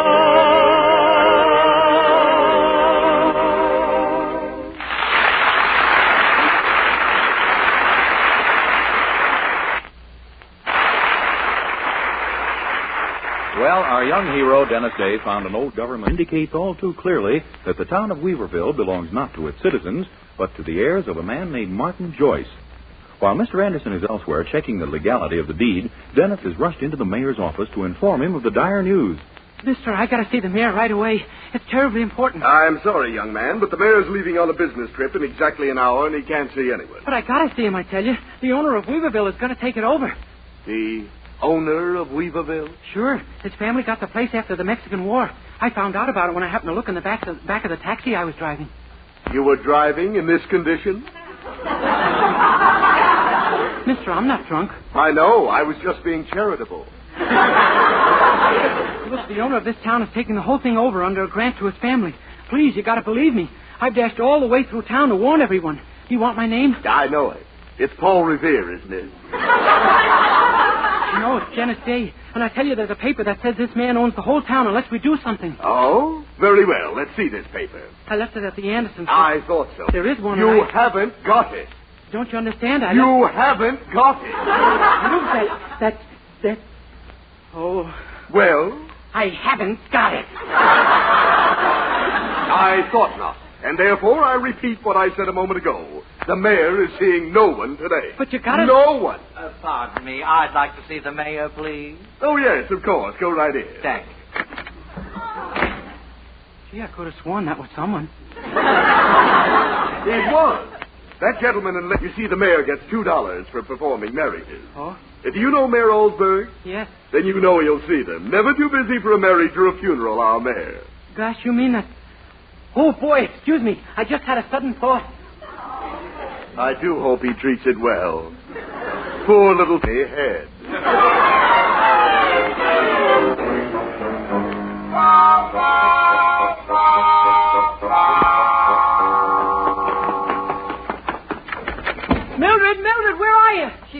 Dennis. She went downtown with Herbert. Oh, my gosh. Look, Mrs. Anderson, I've done lots of little things for you, haven't I? Remember the time you asked me to paint the roof and I did? Yes. You fell off the ladder and almost broke your neck. Well, I can't do that. But now there's a little favor you can do for me. What? Will you marry me? Marry you? Yeah, you see. Dennis, are you aware that I have a husband? Which makes an already revolting idea absolutely vile. I don't mean really getting married, Mrs. Anderson. Gee, I know marrying you sounds silly, like a scavenger hunt or something, but... Dennis! Oh, gosh, I'm saying it all wrong. But what I mean is, no one can get in to see the mayor unless they're getting married. So I thought we could go down there and pretend we were. Well, it's about this deed to the town, isn't it? Herbert told me. Yes, ma'am. We've got to save Weaverville, and I can't get past the mayor's secretary. He won't see anyone unless they're getting married. Well, I did hear of one other way, but I just don't feel up to it. Well, beauty to save Weaverville. How about the blood test and everything? Oh, they'll know at a glance that you have plenty. Come on, let's grab the deed and get right down there. The deed? But Herbert's got it. He took it to the bank. Oh, my gosh. The mayor won't believe us without it any more than his secretary did. Well, Herbert should be back very soon. But the mayor might leave town any minute. We'll have to leave a note telling Mr. Anderson to rush right down to the mayor's office with the deed. Meanwhile, you and I'll stall the mayor off and keep delaying the ceremony until Mr. Anderson arrives. My goodness, do you think we can? We'd better. If we don't, we're liable to get pronounced man and wife. Good heavens. I think I'm going to be sick. Oh, don't worry. It couldn't stand up in court. It isn't legal for a woman to be repoopsied.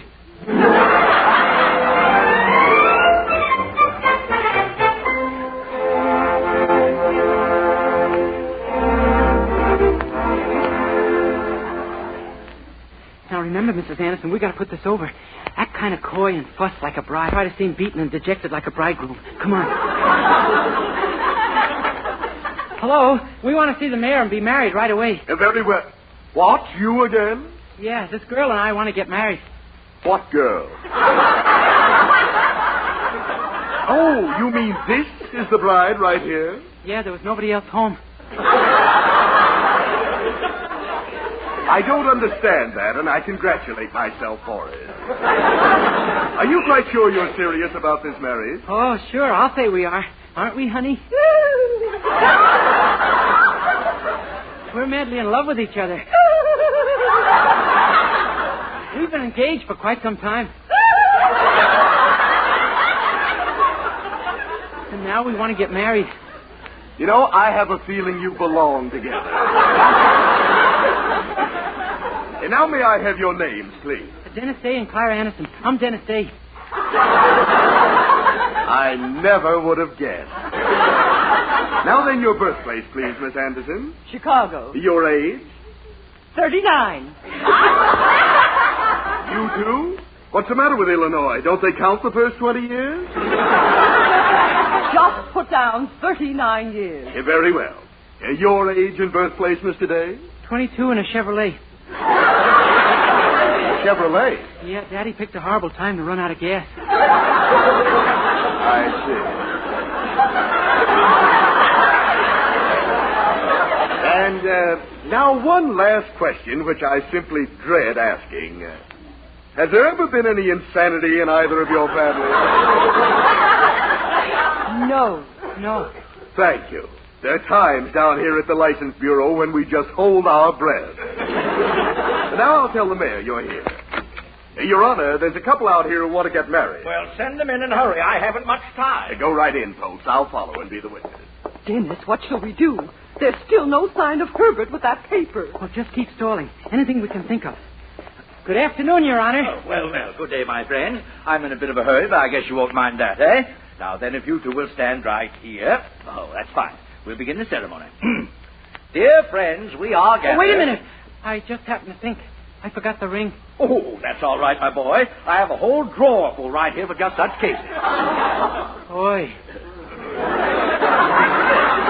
Here you are. Now then, dear friends... Oh, wait. I can't get married yet. I have no bouquet. A bride has to have a bouquet. Yeah, she certainly does, my dear. And here's a whole vase full of flowers. Just help yourself. Oi. Now then, Dear friend. Stop the ceremony. Now what's wrong? I don't feel I'm ready yet. Let's have a man-to-man talk. What? Why, this is getting ridiculous. I told you I was in a hurry. Do you want to get married or don't you? Oh, yes, sir. All right. Then repeat after me. I, Dennis, take Clara. I beg your pardon? I said I, Dennis, take Clara. If you take her, what do I get? I don't take her. You take her. Okay, I'll take her. Wait till I ask you. You're the one that's in such a hurry. Please. Now, will you, Dennis, have this woman? He tells me I'm delaying things. To be your lawfully wedded wife. To live together. Some nerve. In a state of wedded nerve. Oh! Will you, Dennis, have this state too? Will you state have this woman, Dennis? I'll tell you what. You stand here and I'll read it. You do nothing of the kind. Oh, I've had enough of this. Now get out of here, the two of you. But, Your Honor... Get out. I'm not here to... Good afternoon, everybody. Gee, just like the United States Marines. I'm glad I'm in time. Your Honor, I want you to look at this paper this young man found in his taxi. I don't want to look at anything at this. Why, great Scott. Why, this is the Joyce deed. We've been looking high and low for this. Now we can send someone to Washington to get it set aside. Gosh, you knew about it? Why, of course we knew about it. My boy, you've saved this town. You're the hero. Why, how can we ever repay you? Well, you might try money. Try money? Oh, we'll do better than that. We'll send you to Washington to fight this thing. Would you like to go? Oh, you bet. I've got a cousin up there in Seattle. Oh.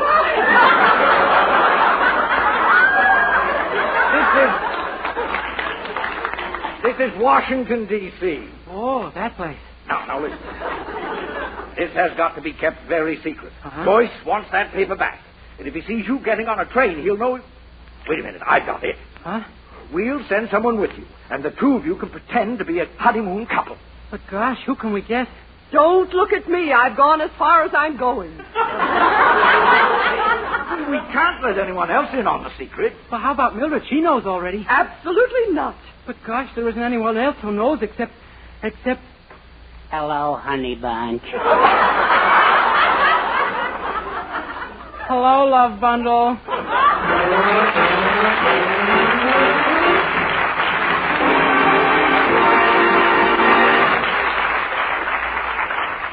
Ladies and gentlemen, next week my entire cast and I will be broadcasting directly from Constitution Hall in Washington, D.C., where we've been asked to officially open the American Cancer Society's 1948 drive. I'll be back in just a minute to sing Schubert's Ave Maria, but first...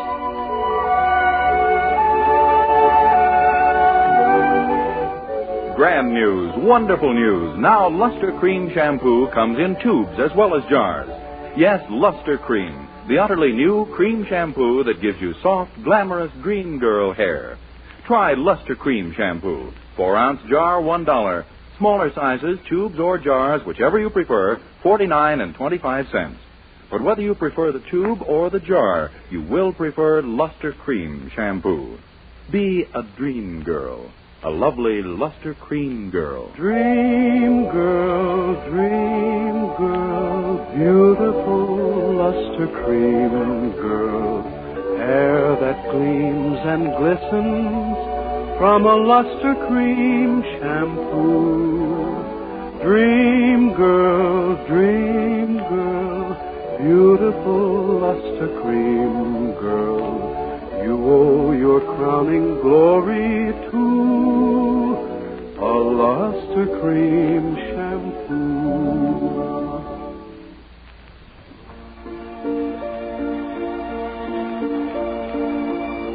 As the Lenten season draws to a close, here's Dennis with Charles Dant and the orchestra to sing Schubert's Ave Maria, sung as only Dennis Day can sing it.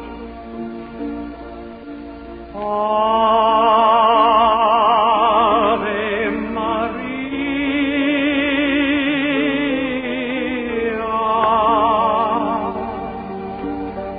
gratia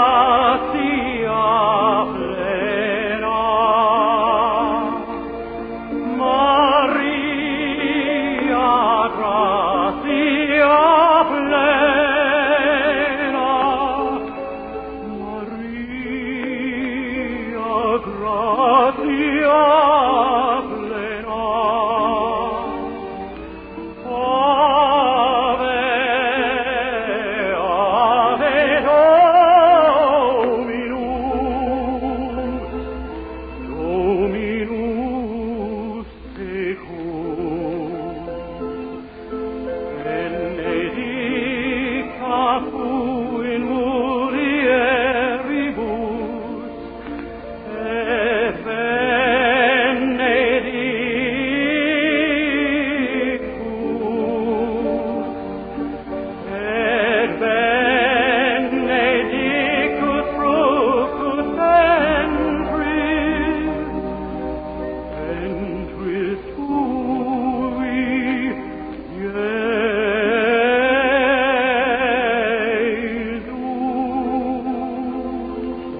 Next week, tune into another Dennis Day Show, broadcast from Constitution Hall in Washington, D.C., brought to you by Colgate Dental Cream and Luster Cream Shampoo.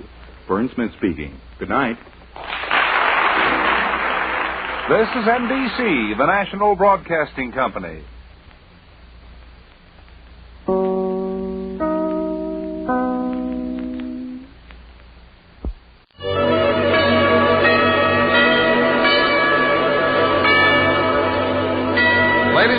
The Joseph Schlitz Brewing Company of Milwaukee, Wisconsin, presents The Halls of Ivy, starring Mr. and Mrs. Ronald Coleman.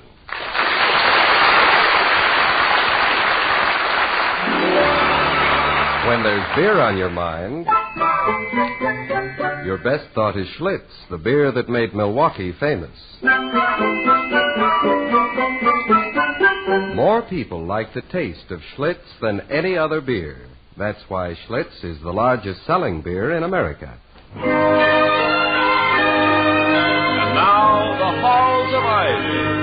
We love the halls of ivy that surround us here today, and we will not forget.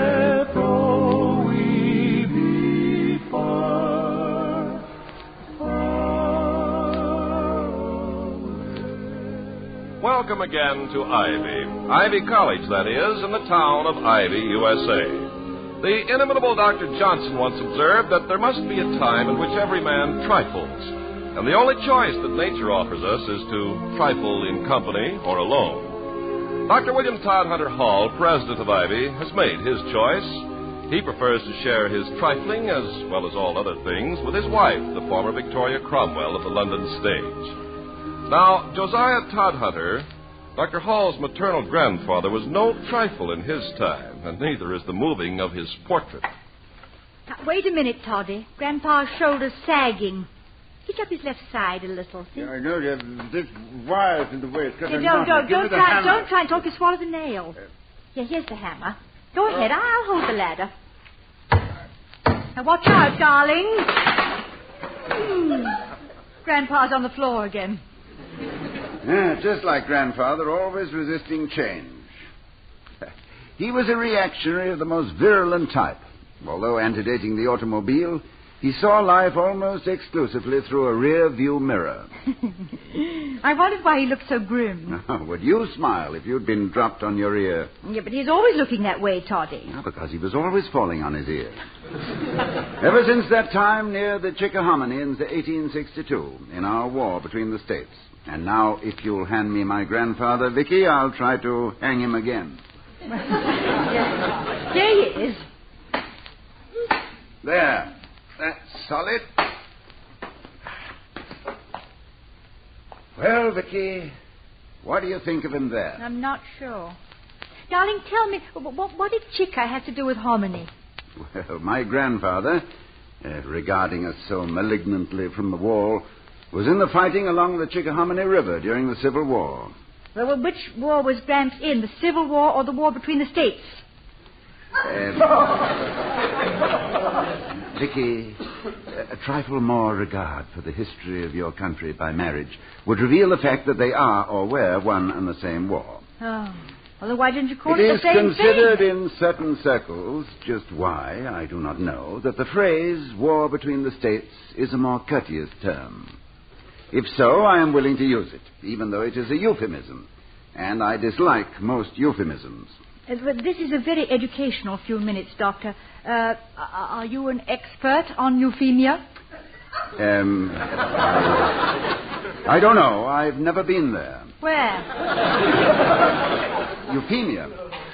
I never heard of it. I don't know how you get so confused the way you do it. I thought we were talking about euphemism. But we were. Are you an expert? No, Vicky, no, not again. Anyway, a euphemism is a ladylike term applied to a man-sized fact. Oh, it's a sort of literary antimacassar. Oh, very good. Excellent. Yes. Well, very good. Although Grandfather doesn't seem to like it. He doesn't seem to like anything, the old sourpuss. I'm not sure I like it myself. You know, this side of the room has suddenly become top-heavy. It's not the picture, darling. I think it's the sofa. It belongs under the window. Well, then under the window it goes. Just think, Vicky. Grandfather, who resisted all change, has now become responsible for it. That's the trouble with most of us. We resign ourselves to the familiar, go through every discomfort to keep things as they are, when a little enterprise and imagination could give us a new perspective, widen the horizon of our living. All because of your grandfather. Well, it took a bit of doing, but we found some good in him, didn't we?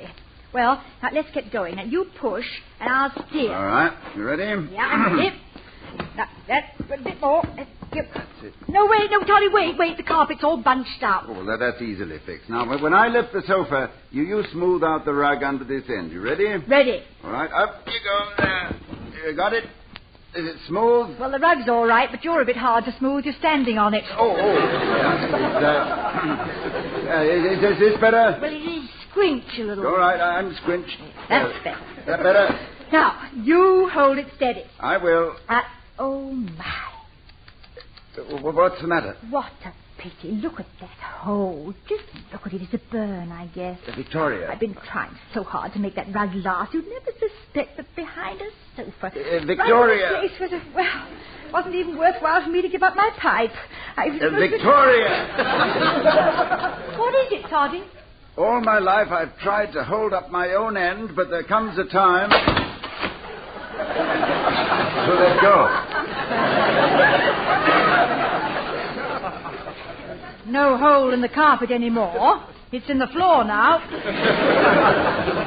I think the sofa will stay where it is, Victoria. Well, I don't know, Toddy. There's still something wrong in it.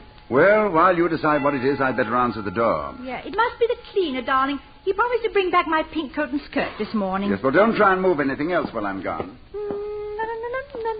Let me see. Now, I'm going to wind chair over here, and then the coffee table has to go there. Even if I put that chair there, there's no plug for the lamp. So, no, that's... Oh, just hang them up in the hall closet, Toddy, will you please? Both of us? Oh. That sounds like an uncomfortable way to spend the morning. Mr. Merriweather, good morning. And Mr. Wellman. Mrs. Hall. You'll never guess what I thought you were, Mr. Wellman. What? A pink skirt. Clarence, you've been called some pretty colorful things in your time. Blue nose, a red menace, a green-eyed monster, and a black pirate, but a pink skirt. Sorry to disappoint you, Mrs. Hall. Sit down, gentlemen. Well, hate to barge in on you like this on Saturday morning, folks, for two reasons. I don't like to be a nuisance, and I'd rather be playing golf. But, Doctor, I wanted to talk to you before the board meeting this afternoon. It's about the beautification program. I thought the board had already approved the plan. Well, one thing we left out. Nobody's ever settled the question of Emerson Hall. Now, I feel... Just a minute, Merriweather. What? I said just a minute. Why? Because I want to say something. Heaven forbid. As you know, I have stood back of the beautification program. I have stood behind it from the beginning. Foursquare. Foursquare? You? Yes, me. You are one square who has stood up against everything. This is no time for jokes, Merriweather. Who's joking? There are some forces who want to carry this program to the extreme. When they propose to destroy Emerson Hall with its weathered boards and ancient walls, They threaten to destroy the hallowed heritage of Ivy itself. Who wrote that speech for you, Clarence? History wrote it. History, Merriweather. Generations of Ivy graduates who have passed through the portals of this venerable building. The years they have... Oh, shut up, Clarence. Save it for the board. Anytime you start shedding tears, it's a sure thing somebody's water rates go up. If there was ever such a thing as a sincere crocodile, you're it. This is a very serious situation. It is ridiculous that I should constantly be interrupted. I do not propose to permit this type of... Mr. Wellman. What is it? Do I understand that you are actually fighting for the existence of Emerson Hall on the basis of such an abstract value as its tradition? What's the matter with tradition, Dr. Hall? Just what may I ask? Oh, nothing. I'm in favor of it. Well, everybody knows how I feel. I'm all for tradition, per se, but not to the extent of breaking my neck in it. I think we need a brand new building. Needless waste of money. But that's beside the point. Quite beside the point. We have embarked on beautifying the campus, and you suggest that we destroy one of its greatest beauties. Not to mention the needless waste of money. Sheer waste. That's what it is. Have you taken a good look at Emerson lately, Clarence? Or couldn't you see it through your tears of reverence for our classical tradition? Yes, I've seen it, Merriweather, and I expect to keep on looking at it for a great many years to come. Well, gentlemen...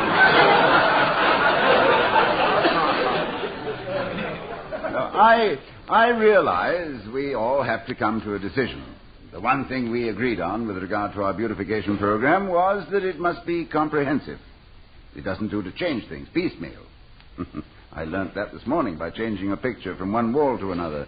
Let's fight it to a finish this afternoon. That's good with me. Now, come on, Clarence. Let's go. Very well. Good day, Dr. Hall. Mrs. Hall. Goodbye, Doctor.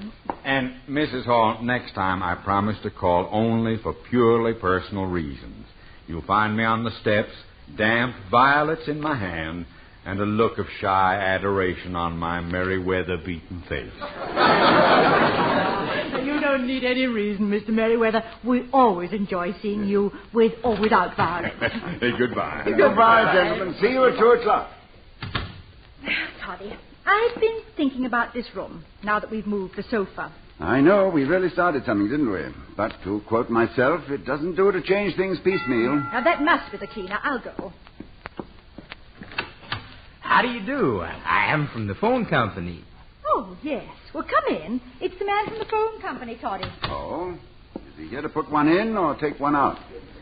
I understood you wanted a longer extension cord, Dr. Hall. Well, he doesn't really want one, but he's getting awfully tired of lying on his stomach in his study trying to reach the telephone. Yes. I can just barely touch it with the tips of my fingers. Aggravating. Yeah,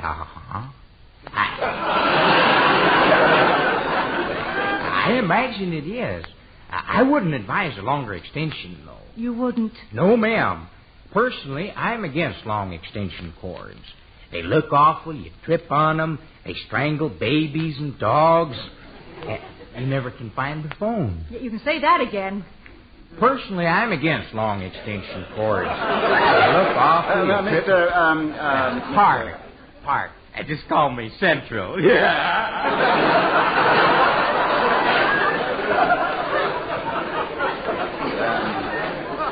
Mr. Park, what would you suggest in place of the cord? Well, move the phone box. It's much simpler and less expensive, and you don't run any risks that way. Let me take a look at that cord. Yes, here it is. You just start at the phone and follow it along, and when you get to the wall, stop. Thank you, ma'am. Well, how does it look? Well, let's see here now. The dial's too fast. That's an easy fix. But I don't like the looks of that old cord. Well, yeah, I know. I've tried everything, but it just keeps on snarling. I'm not worried about the snarls. Oh. Have you got a minute? Yeah. Have you got a minute? Yeah, I'd like to show you something. You too, Dr. Hall. Mm-hmm. Now, take a look right here. You see that insulation? Where the wire goes into the box. Uh-huh. A couple of more jerks on that, and crash, bam, boom, fuse.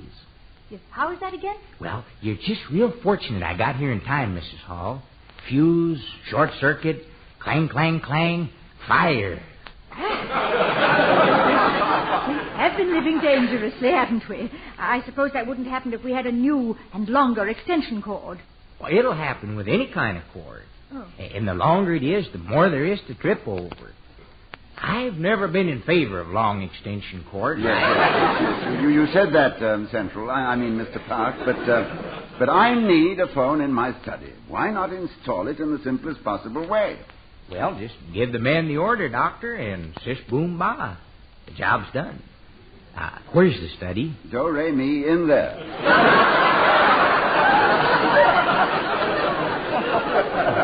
Now, let's see. I don't know if this will work or not. Oh, fine. Nothing like a specialist. I guess maybe I'll have to install another outlet. So, do you have to have that desk there, Dr. Hall? Well, I'm used to it there. I don't want to ruin your life, but I'd like to keep it. Okay. But it ain't good. Isn't. That's sure right. It sure ain't. You got some pliers? Well, we have a pair in the kitchen. They need a little dental work on the teeth, though. Look, did you just come out with suggestions, young man, or did you bring a toolkit as well? I got some here I guess I can use. Now, I won't bother you folks anymore. I'll be through here in a jiffy. 1, 2, 3. Well, we'll be in the living room if you need us, Mr. Park. 4, 5, 6.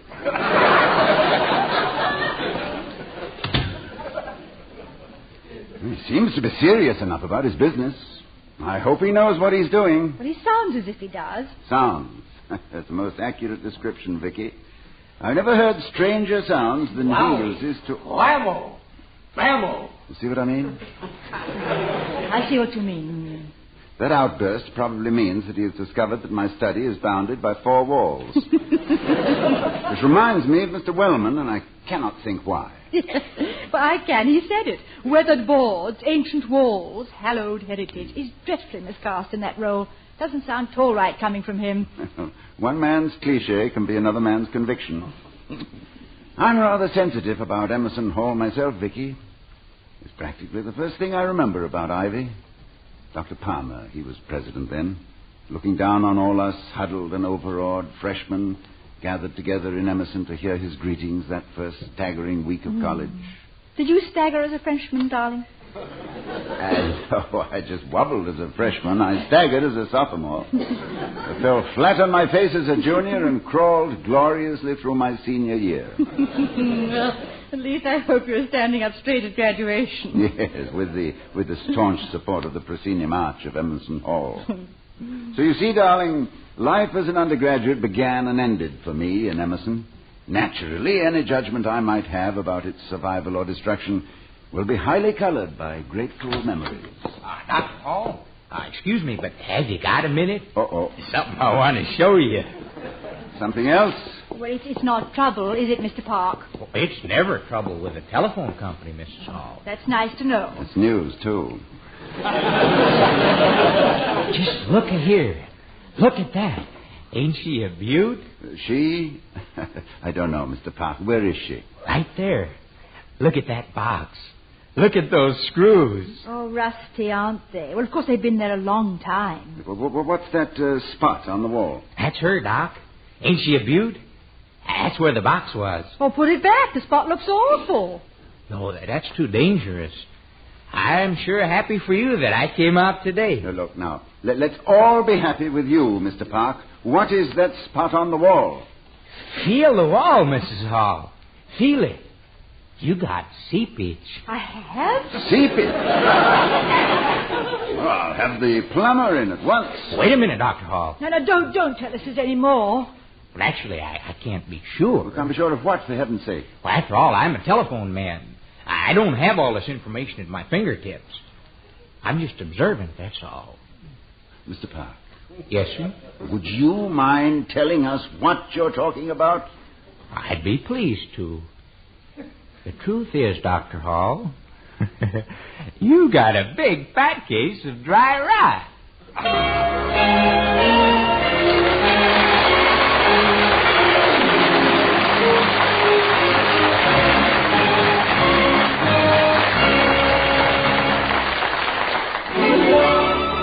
When there's beer on your mind, Your best thought is Schlitz, the beer that made Milwaukee famous. More people like the taste of Schlitz than any other beer. That's why Schlitz is the largest selling beer in America. Naturally, it takes skill and prime ingredients to brew a really first-rate beer. But there's something else. It takes patience as well. There's no shortcut to the kind of flavor you get in Schlitz beer. And that flavor is due in part to the slow, painstaking process of mellowing. Now, every brewer has his own way of doing this, and the Schlitz way calls for triple mellowing. Yes, for the taste you remember with pleasure, Schlitz beer is mellowed 3 times. Mellowed by aging the barley till it's just right for malting. Mellowed by aging the malt till it's just right for brewing. Mellowed by aging the beer till it's just right for you. This time-taking process gives Schlitz a taste no other beer can match. In fact, that taste has brought so much pure pleasure to so many people, it has made Schlitz the largest selling beer in America.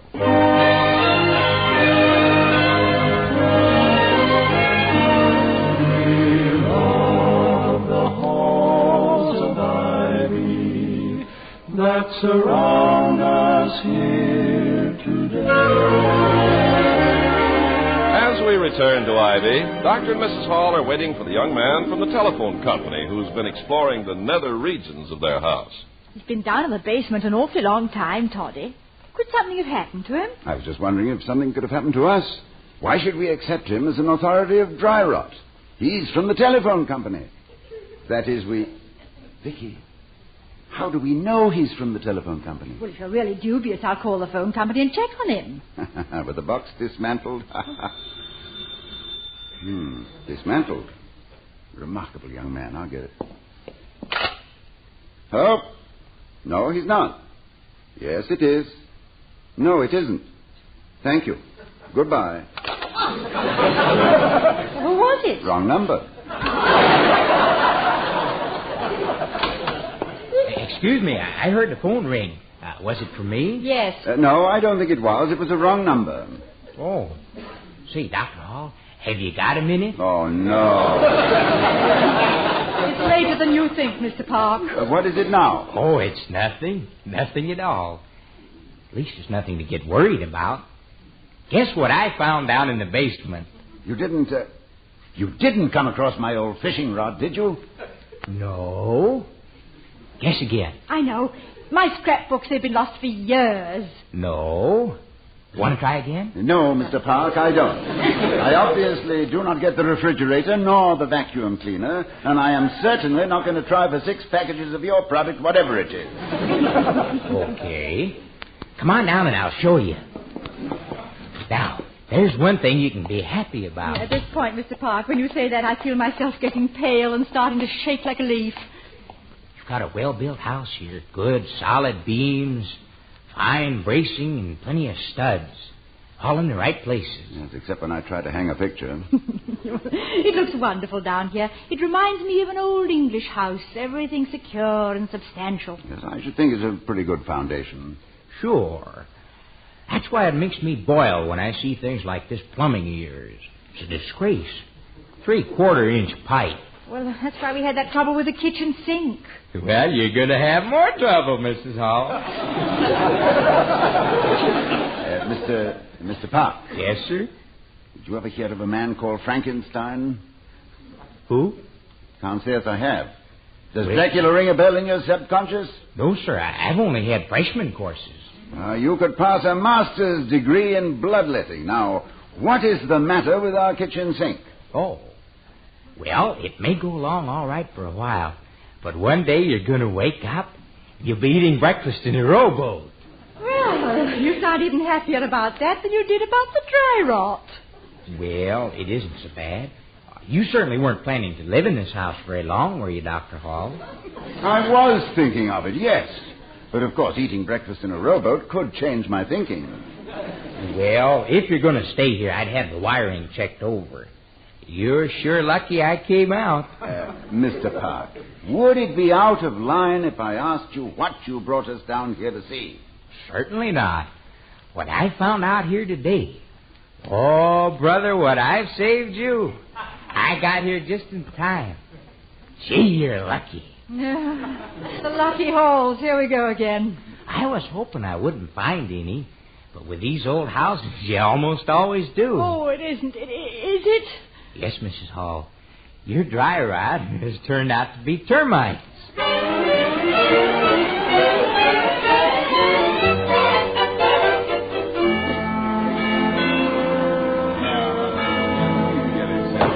Gentlemen, we still have the most important item on the agenda. Mr. Chairman. I haven't mentioned what it is yet, Mr. Merriweather. We all know what it is, Clarence. It's Emerson Hall. I want to say that I personally have nothing against Emerson. Except that you want to tear it down. As it stands now, it's a hazard to life and limb. I'm only concerned with the safety of the students. I am concerned with the tradition of Ivy. You're concerned with the money, Clarence, and you know it. Merriweather, sit down. And furthermore... Mr. Chairman. Yes, Dr. Hall. I agree with you, Mr. Wellman, that Emerson Hall represents a cherished tradition. And I agree with you, Mr. Merriweather, that it constitutes a danger to its occupants. By an unhappy coincidence, I found out today that another building on the campus of Ivy, also of traditional value, is in a perilous condition, too. I would like to make a motion that we consider what is to be done with this edifice along with Emerson Hall. What building are you talking about, Dr. Hall? The house I live in. Why? Oh, I paid an exorbitant price only a year ago for painting and redecorating that house. Yes, and Emerson Hall has been painted any number of times in recent years. But only the outside, Mr. Wellman. The danger lies deep inside. I understand, for instance, that Emerson's got termites. You're dead right, Doctor. You can hear him buzzing all the way out to my house. Well, my house has termites, too. Now, isn't it a fact that Emerson's plumbing needs repair? It certainly does. So does mine. But Emerson Hall, just like the house that is assigned to me as president, has a good foundation and a sturdy frame. With age, they've both developed a few aches and pains, but they can be fixed. There are generations of hopes and dreams, of study and achievement that have been absorbed in them. There are things associated with Emerson Hall and the president's house that cannot be rebuilt. The question is, are they worth saving? Gentlemen, I think they are.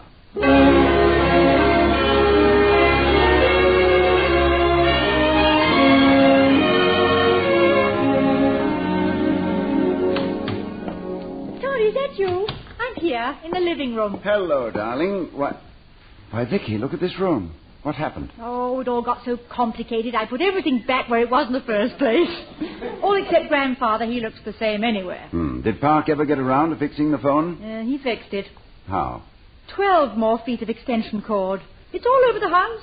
We can skip with it any time you have a free moment and a feeling of abandon. You should, as the saying goes, live so long. The cleaner. I was afraid he wouldn't get here today after all. I'll get it, Toddy. All right. Now, where did he put the phone? It's not, no. Here you are. William, Mr. Park would like to see you. Excuse me, Dr. Hall, but have you got a minute? Mr. Park, I may be leading with my chin. I may be inviting certain disaster. I know I'm asking for it, but yes, I have a minute. Well, reason I came back is I was really trying to make an impression on you. You did, Mr. Park. You see, once I had big ideas about being a construction engineer. I started college, but then there was a war and I never got back again. I've always wanted to. But did you expect that I might help you get a fresh start? That was the idea. I've learned as much as I can with my present job, and I know I need a foundation as much as a house does. I thought maybe you'd use your influence. Everybody talks about starting from the bottom of the ladder, but I've never heard of anybody before trying to get into college through the basement. Well, it at least deserves encouragement. Besides, Ivy is indebted to you indirectly. It's worth a try. Call me Monday morning, and I'll put you in touch with Professor Cummings, head of our engineering school. No. On second thoughts, I might as well call him now. Excuse me. I'd be willing to take any kind of examination or... You passed a pretty stiff one right here in this house today. That's funny. That's really funny. No, don't tell me, William. It couldn't be. No. Absolutely no sound at all. Nothing but deep, inscrutable silence. Mr. Park, have you got a minute? You're right. You need fresh interest. You've spent enough time with the telephone company. The phone is out of order.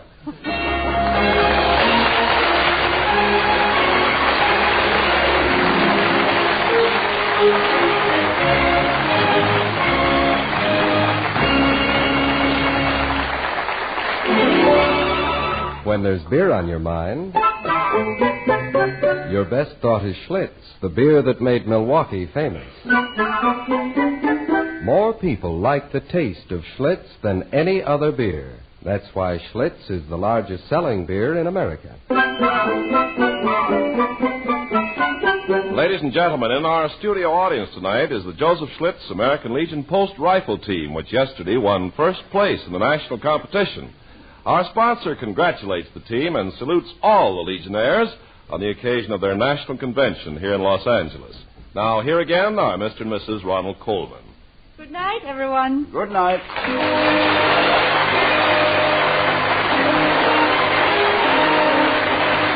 We'll be seeing you next week at the same time at the Halls of Ivy, starring Mr. and Mrs. Ronald Coleman. The other players were Herbert Butterfield, Gail Gordon, and Robert Easton. Tonight's script was written by Milton and Barbara Merlin and Don Quinn. Music was composed and conducted by Henry Russell. The Halls of Ivy was created by Don Quinn, directed by Nat Wolfe, and presented by the Joseph Schlitz Brewing Company of Milwaukee, Wisconsin.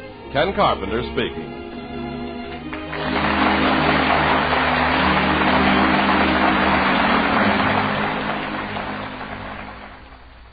He's lovable. He's the great Gildersleeve, next on NBC.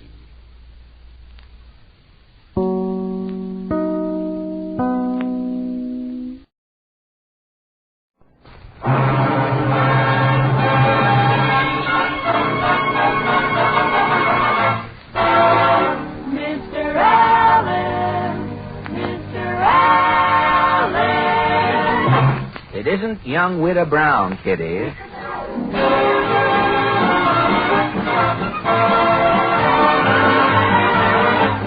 The Fred Allen Show, with Fred's guests, the eminent Shakespearean actor Maurice Evans, Portland Hopper, Minerva Pius as Mrs. Nussbaum, Alan Reed as Falstaff Openshaw, the DeMarco sisters, and Al Goodman and his orchestra.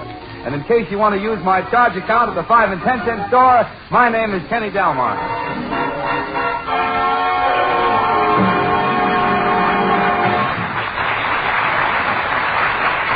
Tonight we bring you the first man who couldn't stand Jack Benny because he is Fred Allen. Thank you.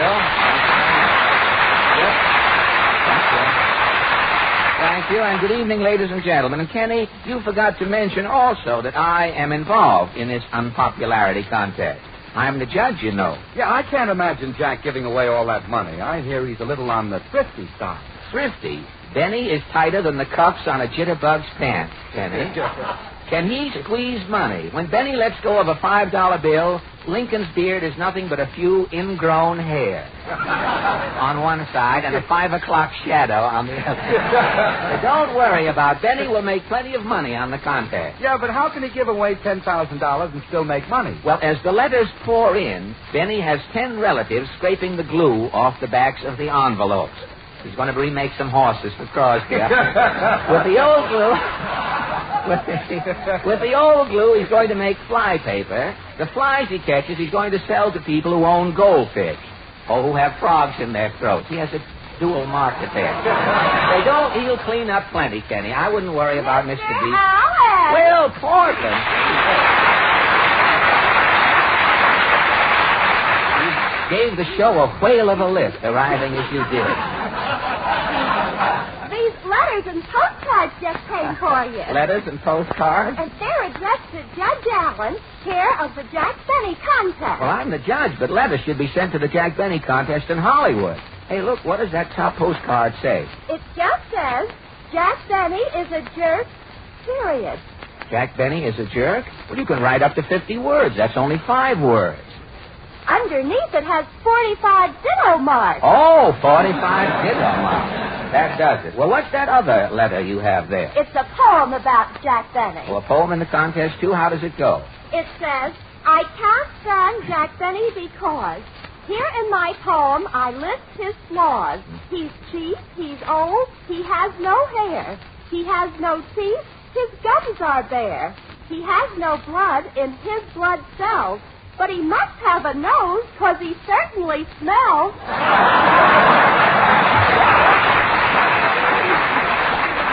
Give that man $20 silver. And a box of Snickers, if you like. Here's another one. Let me see. What does this one say? I can't stand Jack Benny because I am his waiter at Lindy's. I'm translating this. The only time I ever saw him leave a tip was the day he couldn't finish his asparagus. But enough about the bald beagle of Beverly Hills, Portland. Everybody's going to have him on the pan with this contest, and pan reminds me, I wonder what's cooking in Allen's Alley tonight. Have you a question ready? Yes, Portland. Well, this past week, the National Federation of Business and Professional Women's Clubs met to discuss the problem of post-war jobs for women. And so our question is, how do you think women will fit into the post-war business world? Shall we go? As one headache said to the other headache, let's take a powder.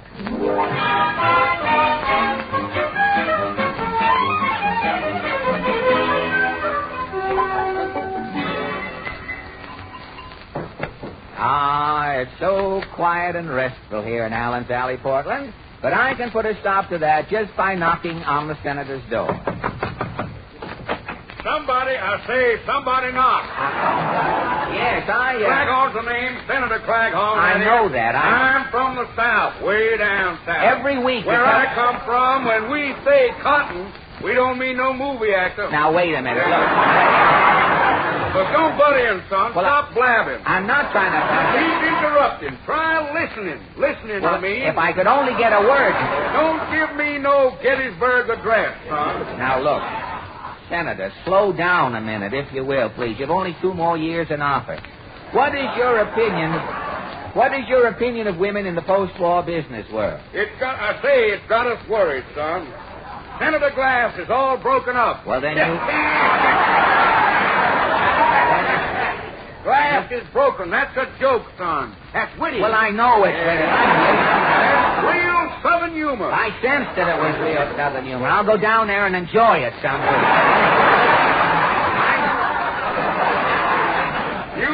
You ain't very quick, are you? Oh, now look. Senator, what do you, as man to man, or as man to what I am, what do you think about women going into business? I say let them go into business. Fine. Women can be politicians. Women can be bartenders. Good. Bartenders, that is. Yes. A woman can even be president. Good. But there's one thing a woman can never be, son. A woman can never be? The father of our country. Hold on, that is.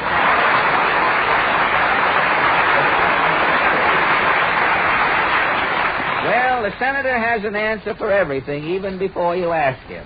Say, I wonder if Titus Moody is in tonight. Howdy, Bub.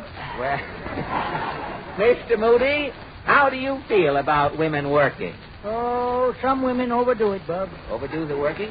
You're speaking from experience? Yep. For 20 years, my wife's been raising chickens. And she's overdoing it? She's in the hen house morning, noon, and night. I see. One morning, the rooster was sick. Yes? My wife got up and crowed so the hens would know the sun was coming up. Well, that is overdoing it, isn't it? Last week, my setting hen got a dizzy spell and fell off the nest. Yes? My wife sat on the nest day and night till this morning. What happened? Have a cigar, Bub? A cigar?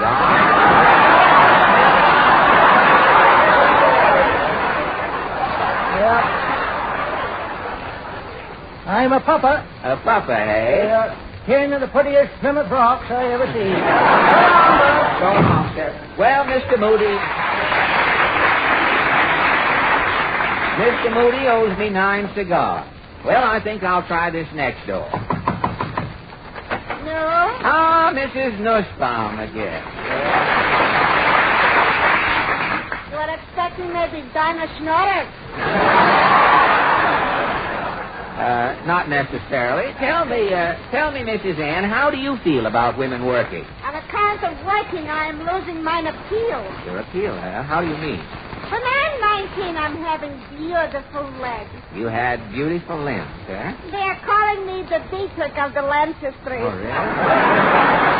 Uh-huh. Then I'm taking a job in an old girl orchestra. Not Spitalny. Oh, no. No. Blossom Blomberg and her Brownsville Boogie Woogie Babies.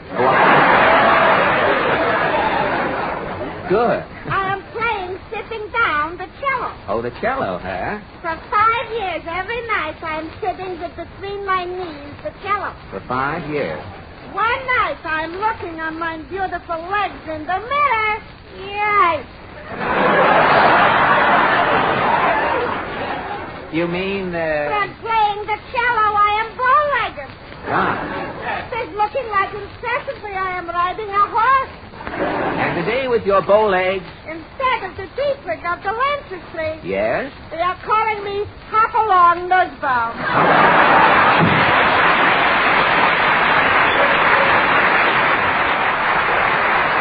Well, here we are at the last Castle Allen Gallery. Let's see what a knock here will bring. Welcome, sir, you jolly fellow. Falstaff's here, and the stuff is mellow. Falstaff Openshaw, not more poems tonight. Oh, indubitably. Have you heard? The little herring had a wonderful dream. He was eating a man in sour cream.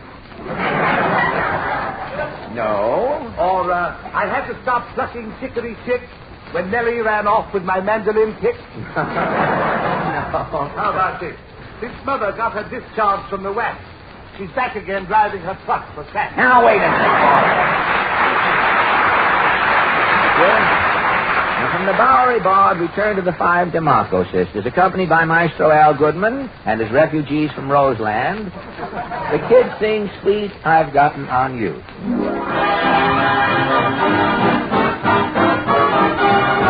Not far from Philadelphia, while traveling one day, our car broke down in a Quaker town in Pennsylvania. A stranger met a maiden, they fell in love at sight. At her front door she said, be sure, when you come back tonight, bum-dum-bum-bum-bum, and open a spot with jump. Cross street over and park his rover, we have gotten on you. Going to keep watching way on the lights and dates. There'll be love talking if on you keep walking, we have gotten on you. That's for sure he heard with a like it in the Kentucky, Pennsylvania touch. Sweet and pure each word, pretty crazy no twist. Don't you know she got kissed? That's for sure, that's for and that's all. When someday you bet, you come and Papa laugh. We got a mania for Dutch Pennsylvania. When she said, love are you? Soft as cotton, fresh as dew. Sweet I've gotten on you. I need you really. Sweet I've gotten on you, baby. Baby.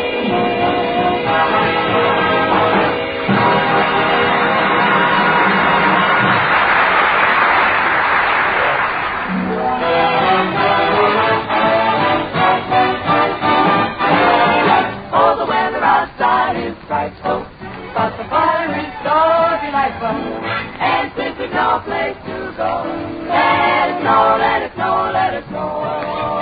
It doesn't show signs of stopping. And I brought some corn for popping. Sound like the third way down low. Let it snow, let it snow, let it snow. When we finally kiss goodnight, now I hate going out in the storm. But if you really hold me tight, all the way home I'll be warm. Fire is slowly dying, and my dear, we're still goodbye. But as long as you love me so, let it snow, let it snow, let it snow. When we finally kiss goodnight, how I'll hate going out in the storm. But if you really hold me tight, all the way home I'll be warm. Oh, the fire is dying, and my dear, we're still goodbye. But as long as you love me so, let it snow, let it snow, let it snow. I don't care, let it snow, let it snow.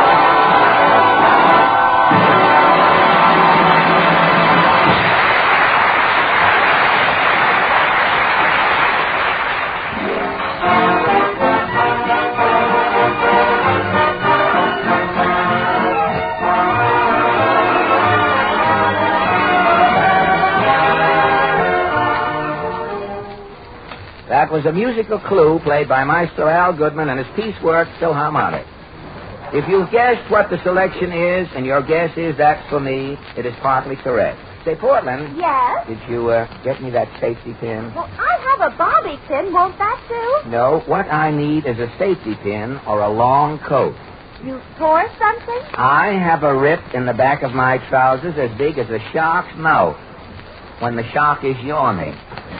With me, every little breeze doesn't whistle the weed. How did you tear them? Well, the whole thing started last night, Portland. You know the biggest hit in the New York theater at the moment is Maurice Evans in his new streamlined version of Hamlet. It's sold out every night. Well, I always go to see Mr. Evans in his Shakespearean plays. So last Saturday night, I went over to the Columbus Circle Theater where Hamlet is playing. Did you enjoy the show? Well, it started off wonderful. A lady came in late, and to let her pass, I got up from my seat.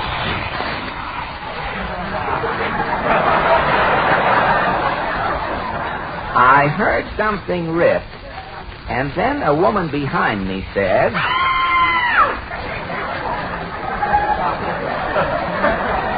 Lapping over my corduroy, I rushed up the aisle to the manager's office to complain. Well, after a long discussion, the manager said... Look, Bud, you tore your pants. It's Mr. Evans' show. Now, if you got any complaints, see Mr. Evans when the show is over. Why don't you stand in back of the theater and watch the rest of the play? Well, as soon as the play was over, I went backstage. I found the star's dressing room. I knocked on the door. Come in. Fred Allen. Maurice Evans.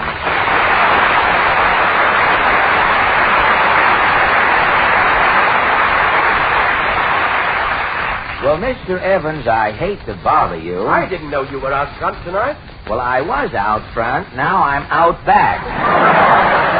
Why, what happened? Well, I bought a ticket. I tore my trousers. How about some money? Money, money, money. You know what Shakespeare says about money? Neither a borrower nor a lender be. Who steals my purse steals trash. All that... Now, wait a minute. Never mind Shakespeare. What about my pants? I'll lend you one of my costumes to wear home. Well, look, no, I'm not walking down Broadway in a pair of those tights. People will think burlesque is back in New York. Little Flower's back just turned and burlesque is in town again. Now, look, Maurice, let's go 50-50. I'll forget the pants. Just give me the $2.20 I paid for my ticket. $2.20. That's a lot of money. Well, now, look, Maurice. With $2.20, I could buy real poison for the murder scene. That prune juice we're using is brutal. Now, look. With $2.20, I could buy real pastrami for the king's banquet scene in Macbeth. Chewing on that beaver-board pheasant every night is murder. Now, look, wait a minute.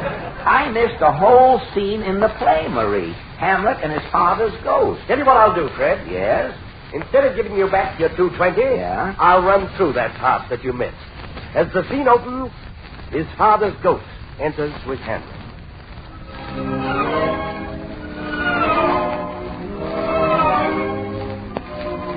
Whither wilt thou lead me?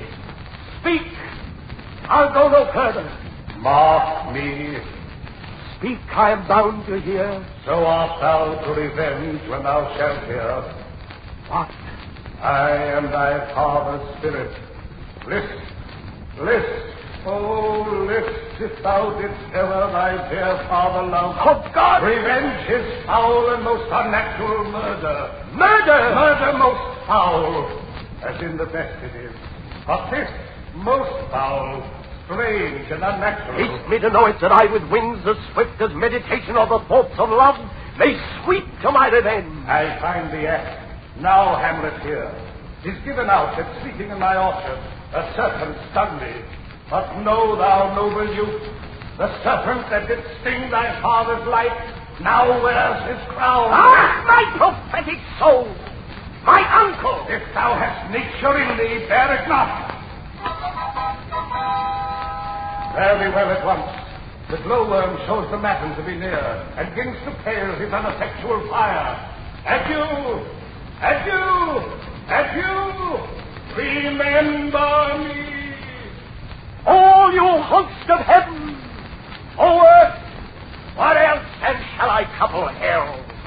I hold my heart, and you my sinews grown not instant old, but bear me stiffly up, remember thee. Cry, thou poor ghost, while memory holds a seat in this distracted globe. Remember thee.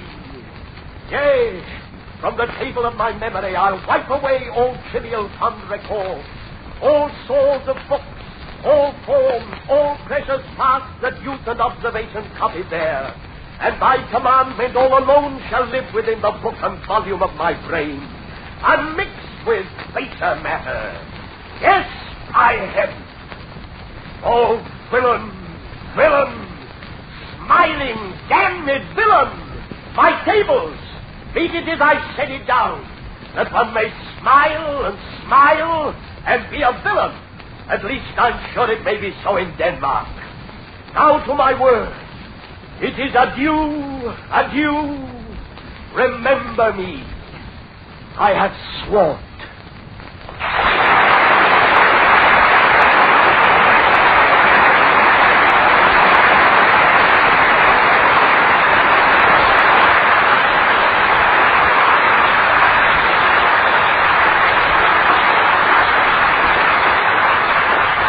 Well, that was wonderful, Maurice. I can see why critics hail you as the greatest Hamlet in the theater today. Oh, thank you, Fred.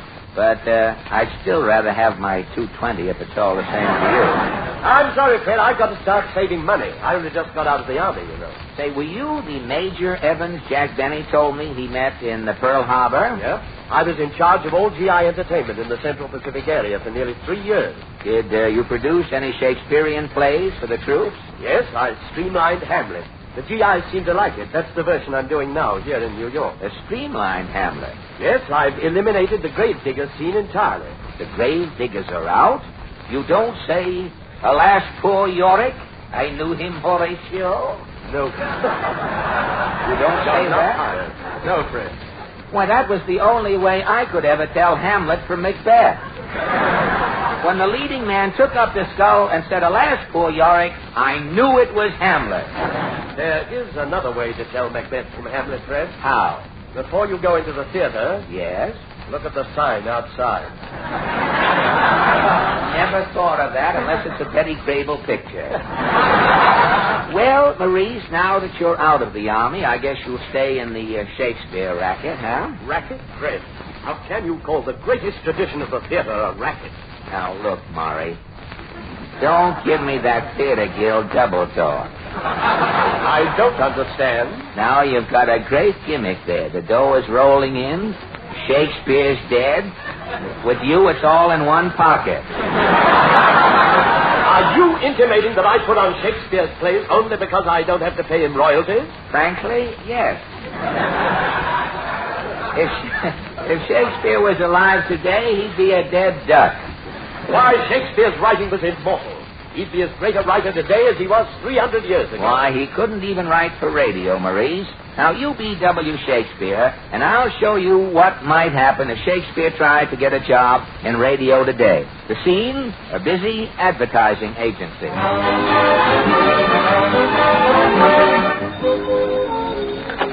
Hello, Bat and Foot, Rootroff, and Rubicam advertising. Now, Mr. Van Nostrand's busy. He's conducting a laboratory test for McGee's meatballs. Well, he's got 10 hungry men in the lab. In front of each hungry man, he's putting a McGee meatball and the book of the month. The test is to see if the hungry man reaches for the meatball or the book of the month. Yeah, I'll be interested to see how the test comes out. I'll let you know. Okay. Hey, you. You waiting to see somebody? Yes, Mr. Allen. What's your name? William Shakespeare. Address? Stratford-on-the-Bronx. Are you here to audition for the Rooster Crow on information, please? No, I'm a writer. I'm a friend of Mary Margaret McBride. That's good enough for me. Go right in. Thank you. Ah, come right in. I am a busy man. You know how it is in the advertising game. Slogans, conferences, memos, billboards, Benzedrine. Have a chair. Thank you. I was just about to have a conference. I won't be a minute. Excuse me. You got that, Faye? Yes, the conference, men. Ready? You bet, Faye. Let's go. Okay, you sold me, men. I'll carry the ball. Conference is over. Okay, Faye. Okay, men. Well, nothing like a conference to keep an executive in touch with his organization. Now, what was on your mind, Mr. I didn't get your name. Shakespeare. William Shakespeare. Shakespeare. I'm a writer, a friend of Mary Margaret McBride. Oh, that goes a long way in this office. Do you write gags or soap opera? I write plays. Well, I'll tell you, Shakespeare, I do need a serial program.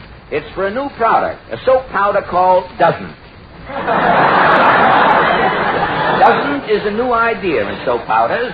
All the other soap powders do things. Doesn't do a thing. You just put it in the water. Later on, you find lumps in your union suit. It doesn't. Now, I need a good radio show to put this soap powder over. I have a play called Hamlet. Hamlet? Sounds like a spam derivative. What is the play about? The first scene is in the King's Castle in Denmark. No. Denmark is out. For a radio serial, it has to be a small town in the Middle West. Let's say Centerville. All right. Hamlet starts in Centerville. What about the castle?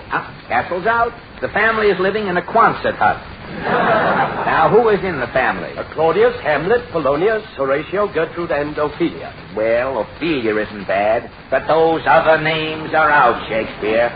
Claudius we'll call Papa Maya. Hamlet will be Sam. Polonius will be Lorenzo Fink. I'll fix up those other names later. There's also a ghost in the story. A ghost? Great. The ghost can do the commercials. I wash my sheet in dozens. Pick up the ball, Shakespeare. What happens in the story? Well, Hamlet's father is killed by his uncle, who marries Hamlet's mother. That's a dangerous cross-reference. That murder is out. Serial programs cannot have murder. Nobody is ever murdered on the radio in the morning. The murders start when the sun goes down and Mr. D.A. and those other mystery programs come on at night. Then it's murder in all sense of the word. What is next? Well, Hamlet suspects his uncle. Ophelia goes insane. Polonius is killed. The king is poisoned. Hamlet fights a duel with poisoned swords. Finally, everybody is killed or poisoned. Well, I'll tell you, Shakespeare. Let's not beat about the bush. Is something wrong, sir? The Hamlet story is too gruesome for radio. Now, here's what you do. Yes, sir? Throw this whole thing out. Get a new story. Know what I mean? Yes, sir. The town is Centerville. Good. Papa Maya runs the local grocery store. Ophelia is in love with Sam. Fine. Lorenzo Fink tries to make trouble. There's trouble every day. Plenty of trouble. Great. Plenty of trouble. Great, Shakespeare. Now, all we need is a new title. Yes, sir. Instead of Hamlet, I'll call my serial Ophelia Faces Life.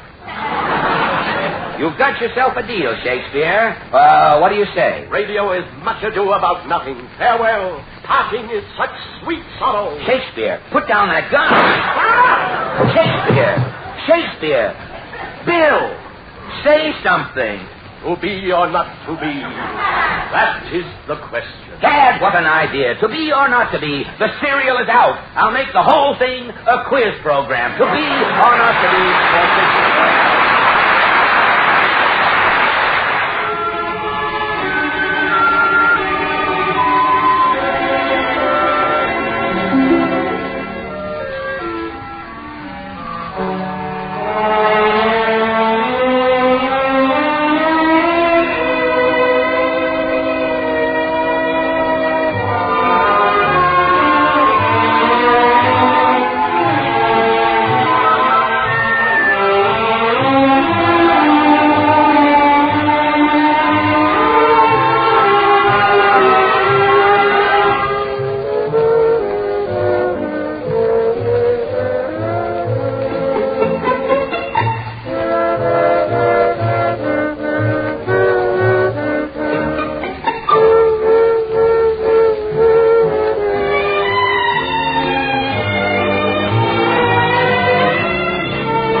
This is the Armed Forces Radio Service.